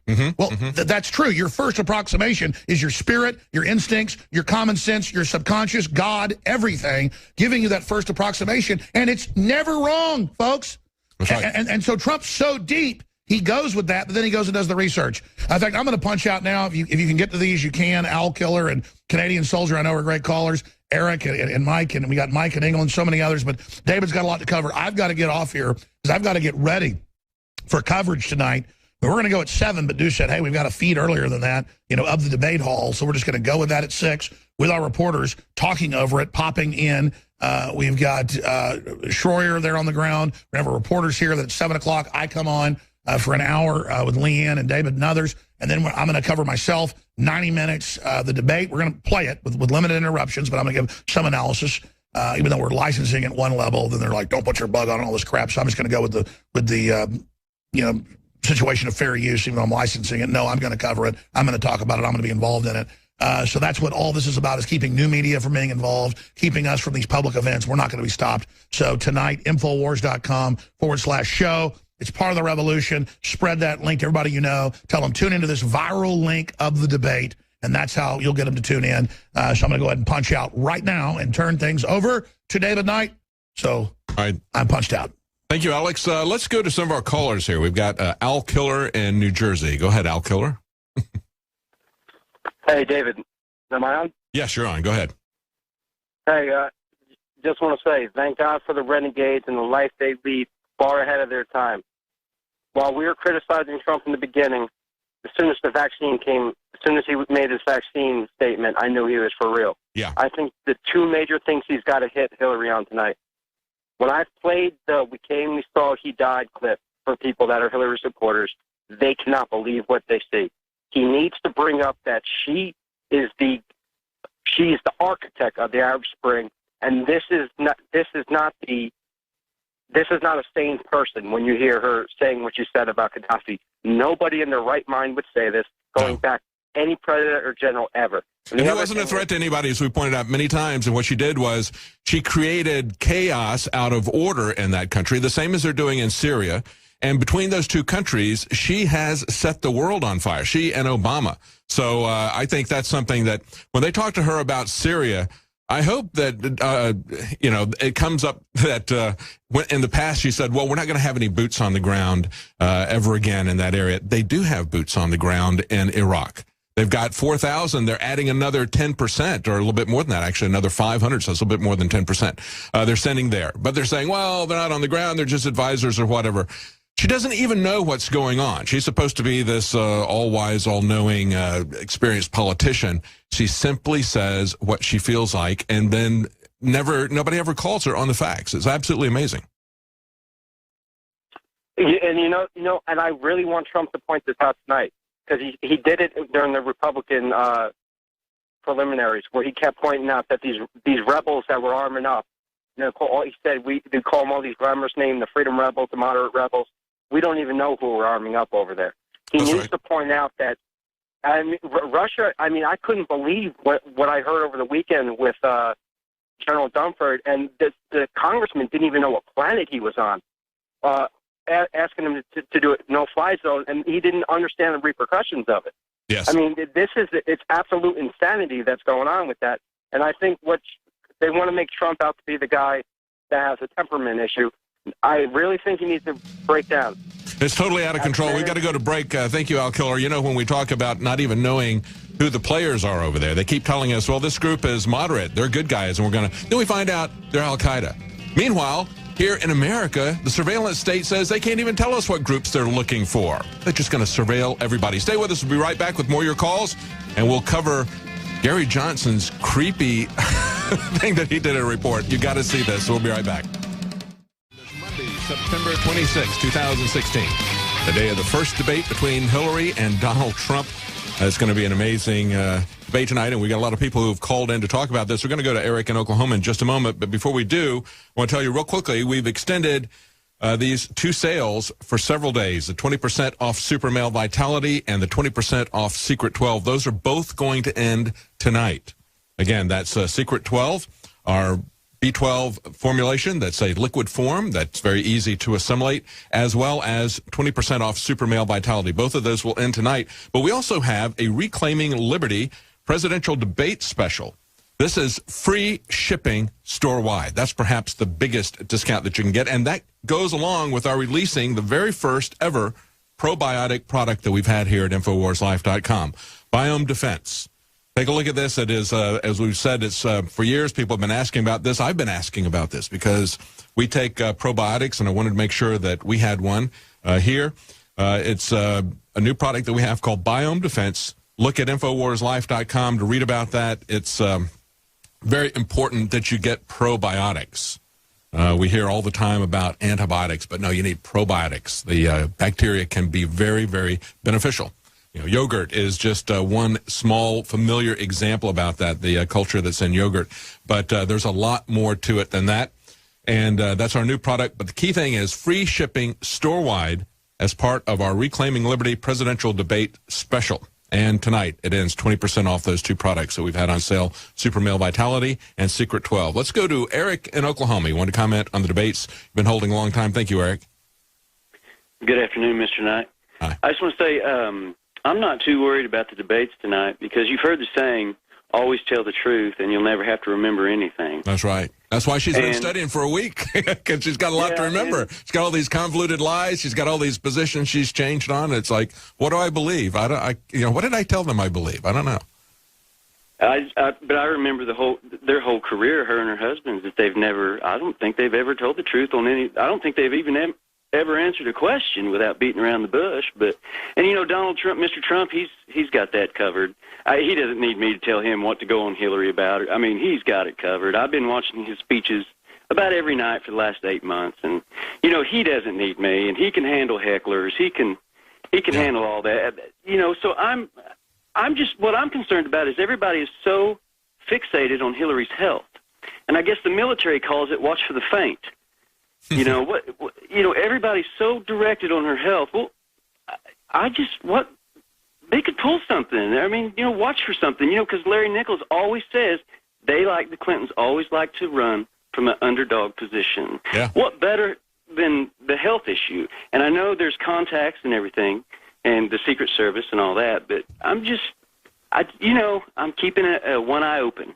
Who knows? She may turn that to her advantage. I've said in the past, she will lie even when the truth would serve her better. She may want to come out at some point and pretend that she's weak. You know, I mean, like I said before, you know, it's the Make-A-Wish Foundation. Let's do one for Hillary. Let's put her in the Guinness Book of Records as the first woman to get elected president or something like that. That she might turn it that way. It's like, hey guys, I haven't got that long to live, so let's just do this one for me. I don't know if she'll do that or not. It's going to be hard for them to walk it back now. They have doubled down so many times on the lie that she has pneumonia. Non-contagious bacterial pneumonia, something that never exists. But, of course, her entire staff came down with non-contagious bacterial pneumonia at the same time. Okay, thank you, Eric. Before I go to the other callers, I want to real quickly show you something that's not going to be on the debate tonight, and that's Gary Johnson, Libertarian candidate. And he was talking to reporters from MSNBC, Casey Hunt. They were doing an interview on the bench, which is kind of strange. And he's talking about why he should be in the interview in the debates, and then he does something absolutely amazing. Watch this. Do you think if you were able to get on the debate stage that you could pull even with Trump and Clinton in these polls? I do. And it wouldn't have anything to do with my debate performance either. It would just be that people would recognize that there's another choice and that there would be an examination of me and Bill Weld as who we are and what we've done, and not based on that. I think I could stand up there for the whole debate and not say anything and emerge as a leader. You really did that? He's sticking his tongue out and biting his tongue while he's doing that, and she jumps back. The reporter jumps back, is startled, and they come back and they go, what did he do? Let's play that again. That's the awkwardness of Gary Johnson. And, you know, we can excuse the personal idiosyncrasies of people, and he certainly has his idiosyncrasies. But when it comes down not based on that. I think I could stand up there for the whole debate and not say anything and emerge as a leader. Thank you, Gary. You have been comic relief for this this presidential election. Absolutely amazing. Now, it wasn't as startling, I guess, as the big fat guy that stripped down to his G-string at the LP convention. But look, let's understand that Gary Johnson, like I said before when Alex was on, the bad things about Donald Trump are the bad things about Gary Johnson, about Hillary Clinton and so forth. He's taken all these positions to essentially be a globalist, to essentially be a Democrat. And he's actually taking more votes from Hillary Clinton than he is from Donald Trump when people look at what he's saying.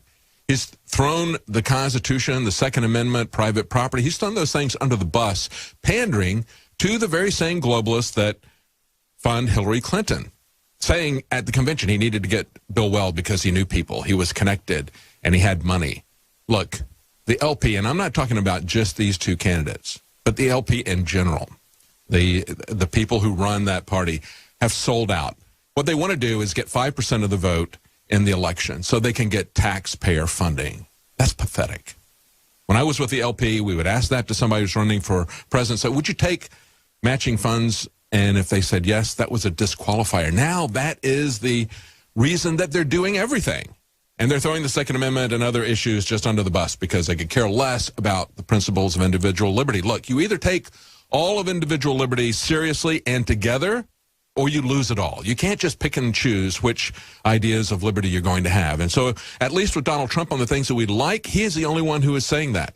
And I believe that he is honest enough that we at least have a chance to try to convince him on the things that we disagree with him on, that we believe he's wrong on. Civil liberties issues. We can at least get his ear and talk to him and have a fair hearing. You're not going to get that from Hillary Clinton. I don't think you're going to get that from these people who simply want money from Wall Street. Now, one of the things that Newt Gingrich put out, and I'm going to go back to the callers in just a moment here, but one of the things that Gingrich tweeted out over the weekend, and remember, Gingrich is very, very clever, very insightful. He's still a globalist. He's still very dangerous, and but he's clever, and that makes him even more dangerous. But one of the things that he tweeted out this weekend, and I think he was exactly right on it, this is his tweet. He said, Clinton is a fox who knows many things that you can fact check. Trump is a hedgehog who knows one very big thing. We need change. Now, he's referring back to this parable of the hedgehog and the fox, the idea that there are different types of people. Some people are kind of, foxes, kind of policy wonks, that type of thing. And we're going to be fact-checking Hillary the Fox tonight because that's what she's going to be doing probably. She's going to be coming out with all these detailed things to show just how experienced and knowledgeable she is, even though, as we mentioned just a few minutes ago, she set the Middle East on fire. Okay, and her policies have been an absolute failure. But she's going to talk about all the many details that she knows. Donald Trump, on the other hand, is a guy who knows one very big thing. And quite frankly, it's not just that we need change. It's about globalism. The one very big thing that Donald Trump knows is that globalism is killing people in every country. That's why tonight's debate is going to be watched by so many people worldwide. Because like the Super Bowl, it is a global event because the same issues facing us here in America are facing people in Britain, and facing people in France, in Germany, Italy, Greece. And that is, are we going to allow a small group, a small globalist cabal to control our lives, this 1/10 of 1/10 of 1/10%, to control us, to destroy our lives? Or are we going to stand up and take our countries back? I think one thing really came through today. Listen to this New York Times article from today, September 26. Besieged globalists ponder what went wrong. This is on the Drudge Report earlier today. The very first statement, listen to this. It starts out in this article. Globalists are wondering what went wrong. And they say, until recently, you didn't hear people being referred to as globalists very often. That's right. Now they're owning it. Who was talking about them being globalists? It was Alex Jones. It was InfoWars. And there was a few other outlets that were talking about this, but not the mainstream media, and certainly not the globalists themselves. They didn't refer to themselves as globalists. They would scoff at that. They would laugh if you would call. They would call you a conspiracy theorist. You know, we go to cover Bilderberg and the globalists say, oh, globalists, you're a bunch of conspiracy theorists. And now they own up to it. Not a day goes by that we don't see the president of the European Union or Barack Obama at the UN saying, we've got to do something, or the IMF, okay, the president of the IMF, all of them saying, you know, people just think that globalism isn't serving them very well. We have to convince them that it is. We have to tell them some lies and convince them what's going on. But he goes on to say, you just didn't hear people referring to globalists very often. They certainly didn't do that referring to themselves. He said, but in a time of rising nationalism, those who see the upside of globalism have become a distinct, often embattled tribe. He said last week, the globalists had a big family reunion in New York. This is New York Times. This is great writing because it's exactly what they did. And who was there? They were at the United Nations, okay? All the people except for Donald Trump. He said the globalists have lofty aims, of course, like working toward a climate change agreement. And that's the key. That's the next thing I want to talk to you about here. Finding a solution for the refugee crisis and deepening cross-border trade. See, that's how they're going to take us down. Haven't I said that many times? The path to global government is those three things, right? Climate change. That's how you create a global problem and then have to have a global governance to address that problem. So problem solution. We got a global problem. We got carbon dioxide being exhaled by animals. How are we going to deal with this? We need a global government, and we need a global tax that we can fund that global government with. Okay, they're going to say, well, we're going to discourage that activity of exhaling. And we're going to tell you how they're going to stop the exhaling in just a moment. So that's one thing, climate change. The next thing is the open borders, okay? And the third thing are the across-the-border trade deals, the trans-Pacific, transatlantic partnerships, private-public partnerships, crony capitalism, actually fascist capitalism, if you want to call it that. Fascism is economic fascism by these people who write the rules, who will control all the world's economies, decide who will be allowed to have an economy and who won't. This is what this is about. This is not about free trade. It's about a small cabal taking over the world's trade, creating economic chaos and saying we need more political control to deal with this chaos.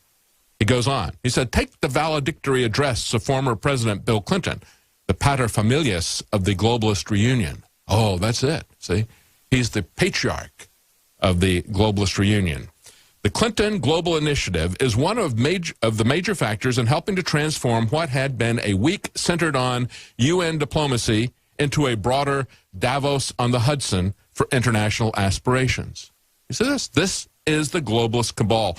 Bill Clinton, Hillary Clinton at the center of it. The Clinton Global Initiative at the center of it. Talking about how they are going to create a globalist government out of those three things, the climate change agreement, the open borders, and these so-called trade deals, which are actually economic domination deals. They say, Mr. Clinton spoke of the globalist vision of a non-zero-sum world in which everyone wins, and how that idea was under attack by zero-sum tribal politics, okay? And this man is an absolute total liar when he says, hey, these guys over here, they're offering us a zero-sum game, but we have a system here where everybody wins. No, under globalism, everybody has been losing. Every one of us is told as they're selling these deals that they wrote in secret. Every nation hears the same story from their trade representatives. Oh, you're going to, we did a great deal for you. This country is going to be so much better off than the rest of the countries. We won in this trade deal. Every country is hearing that. And we're not all winners. Okay? This isn't like woebegone, okay? Actually, the reality is we're all losers. And there's another story that came out on Friday that ties into this. When we talked about the zero-sum game, they want to zero out our population. This is a story from Friday. Want to slow climate change? Stop having babies. This is on Bloomberg. And again, it goes back to the climate change deal, to global governance. They say carbon dioxide doesn't kill climates. People do. And the world would be better off with fewer of them. People are killing their precious climate. These are the people who could not decide on September 11th, 2016, when they tried to create the initial lie of Hillary Clinton's that she had been overheated. They could not decide on the temperature. They were given the temperature plus or minus 10 degrees. Literally. I mean, some people were saying everything from the mid-70s to the mid-80s. It was 78 degrees. I took a photo of the temperature at that particular time in New York and saved it. It but we heard as much as 85 degrees. These are the same people that tell us, who can't accurately measure and report the temperature on the same day, are telling us that in decades we're going to have a 1 degree change in temperature, and that's going to destroy the world. So therefore we need to have global governance. We need to shut down all of our energy production. And then they go on to say they've got this new thing called the Kaya identity, very much like the Gaia theory. You know, they always come up with these bogus ideas to sell their bogus theories. They say, we got to look at how much energy the economy needs to produce GDP, how much GDP per capita people are consuming, and the population. And then they lay this out. Eric Roston on Bloomberg, he says, after years of policymakers yammering about carbon light or carbon free, this or that, Ryder basically zeroes in on the fact that nobody wants to acknowledge the number of people in the world, particularly in affluent countries, is literally a part of the equation. How long have they been saying this? They've been saying this for a very long time.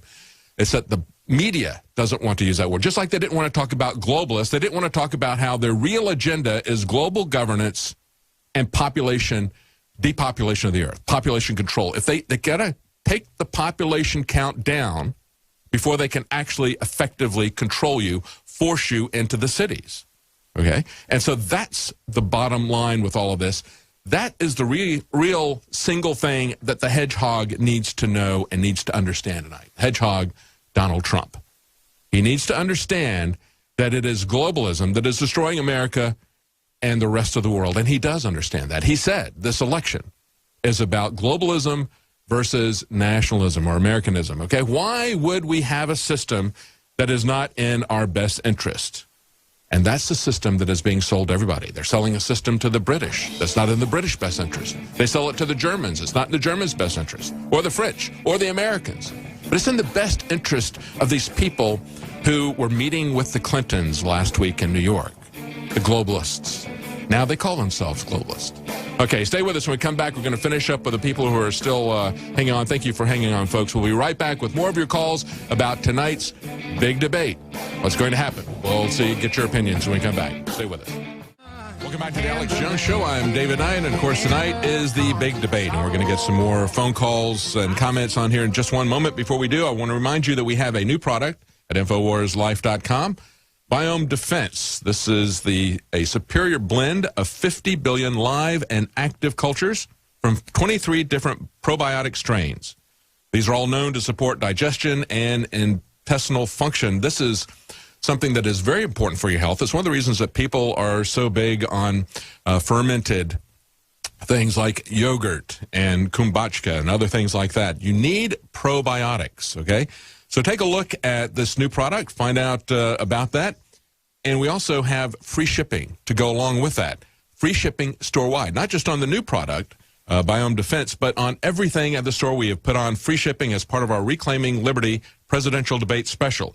And tonight is the last night that we have 20% off Super Male Vitality and 20% off Secret 12 Vitamin B12. All of those at InfoWarsLife.com. Let's go back to our callers right now. Mike in England. Go ahead, Mike. Hello, David. Thank you for taking my call. Sure. Go ahead. Two things. One, you were talking about global warming and all that, and that's all a bunch of nonsense. One of the reasons why we have the global warming is because it's monoculture farming, corrupted farming practices. And I don't know if you know who Joel Stadlein is, but he's quoted as saying that, and he describes what is called pasture cropping. And one of his assertions is that if we went over to a pasture cropping system, we get far more productivity. We wouldn't be using Monsanto products, but you would sequester and that's the whole key. If we centralize control of everything, including our farming, that means we're only going to take one approach. If that approach is wrong, we're all dead. If you don't have centralized control, you can have multiple approaches. That's one of the reasons we have a federal system here in the United States. The idea was that we wouldn't do everything in a top-down, centralized manner. Not only corrupts politicians, but it functionally doesn't work. You need to be able to have a lot of different approaches so people can see what's working and what isn't working, and you don't put all of your eggs in one central basket that crashes. Are you going to be watching the debate tonight in England? Oh, I certainly will. But the point I was going to make on that is what he's saying is that if we change the farming practices that we have, you would sequester all the carbon dioxide, all that bad plant food, Sure. out of the atmosphere that was generated since the beginning of the Industrial Revolution. Mm-hmm. So it's not like, oh... I'm not too worried about climate change. I'm worried about globalism. That's my key thing. Let's go to Mike in Louisiana because we don't have much time. Real quickly, Mike, we got less than a minute. Go ahead. About 30 seconds. Mike? Okay. I was going to say, as far as Hillary Clinton's displayed a lot of bad judgment, and one of the things that was really poor judgment was the support of UN Resolution 1618, which is effectively is the reason why they can't say radical Islam or radical Islamic terrorism, and why they basically that did is cause all communications to become sanitized according to Sharia. So we're living in a world that all our communications have to be Sharia compliant. Yeah, I think the key is that we don't realize, most of the public doesn't realize that the globalists are playing by a secret rule, secret rules that we haven't seen. And that's the key thing. Now this is starting to be exposed. We're going to see more of this tonight. Join us tonight for our live broadcast of the first presidential debate between Hillary and Donald Trump. And we're going to be having that live with the nightly news. The entire crew will be here, as well as people on location in New York. Beginning tonight at 6 p.m. Central, and that's starting at 6, right? Not 7. We're going to start at 6 p.m. Central, 7 p.m. Eastern Time. Join us then for the nightly news live broadcast tonight.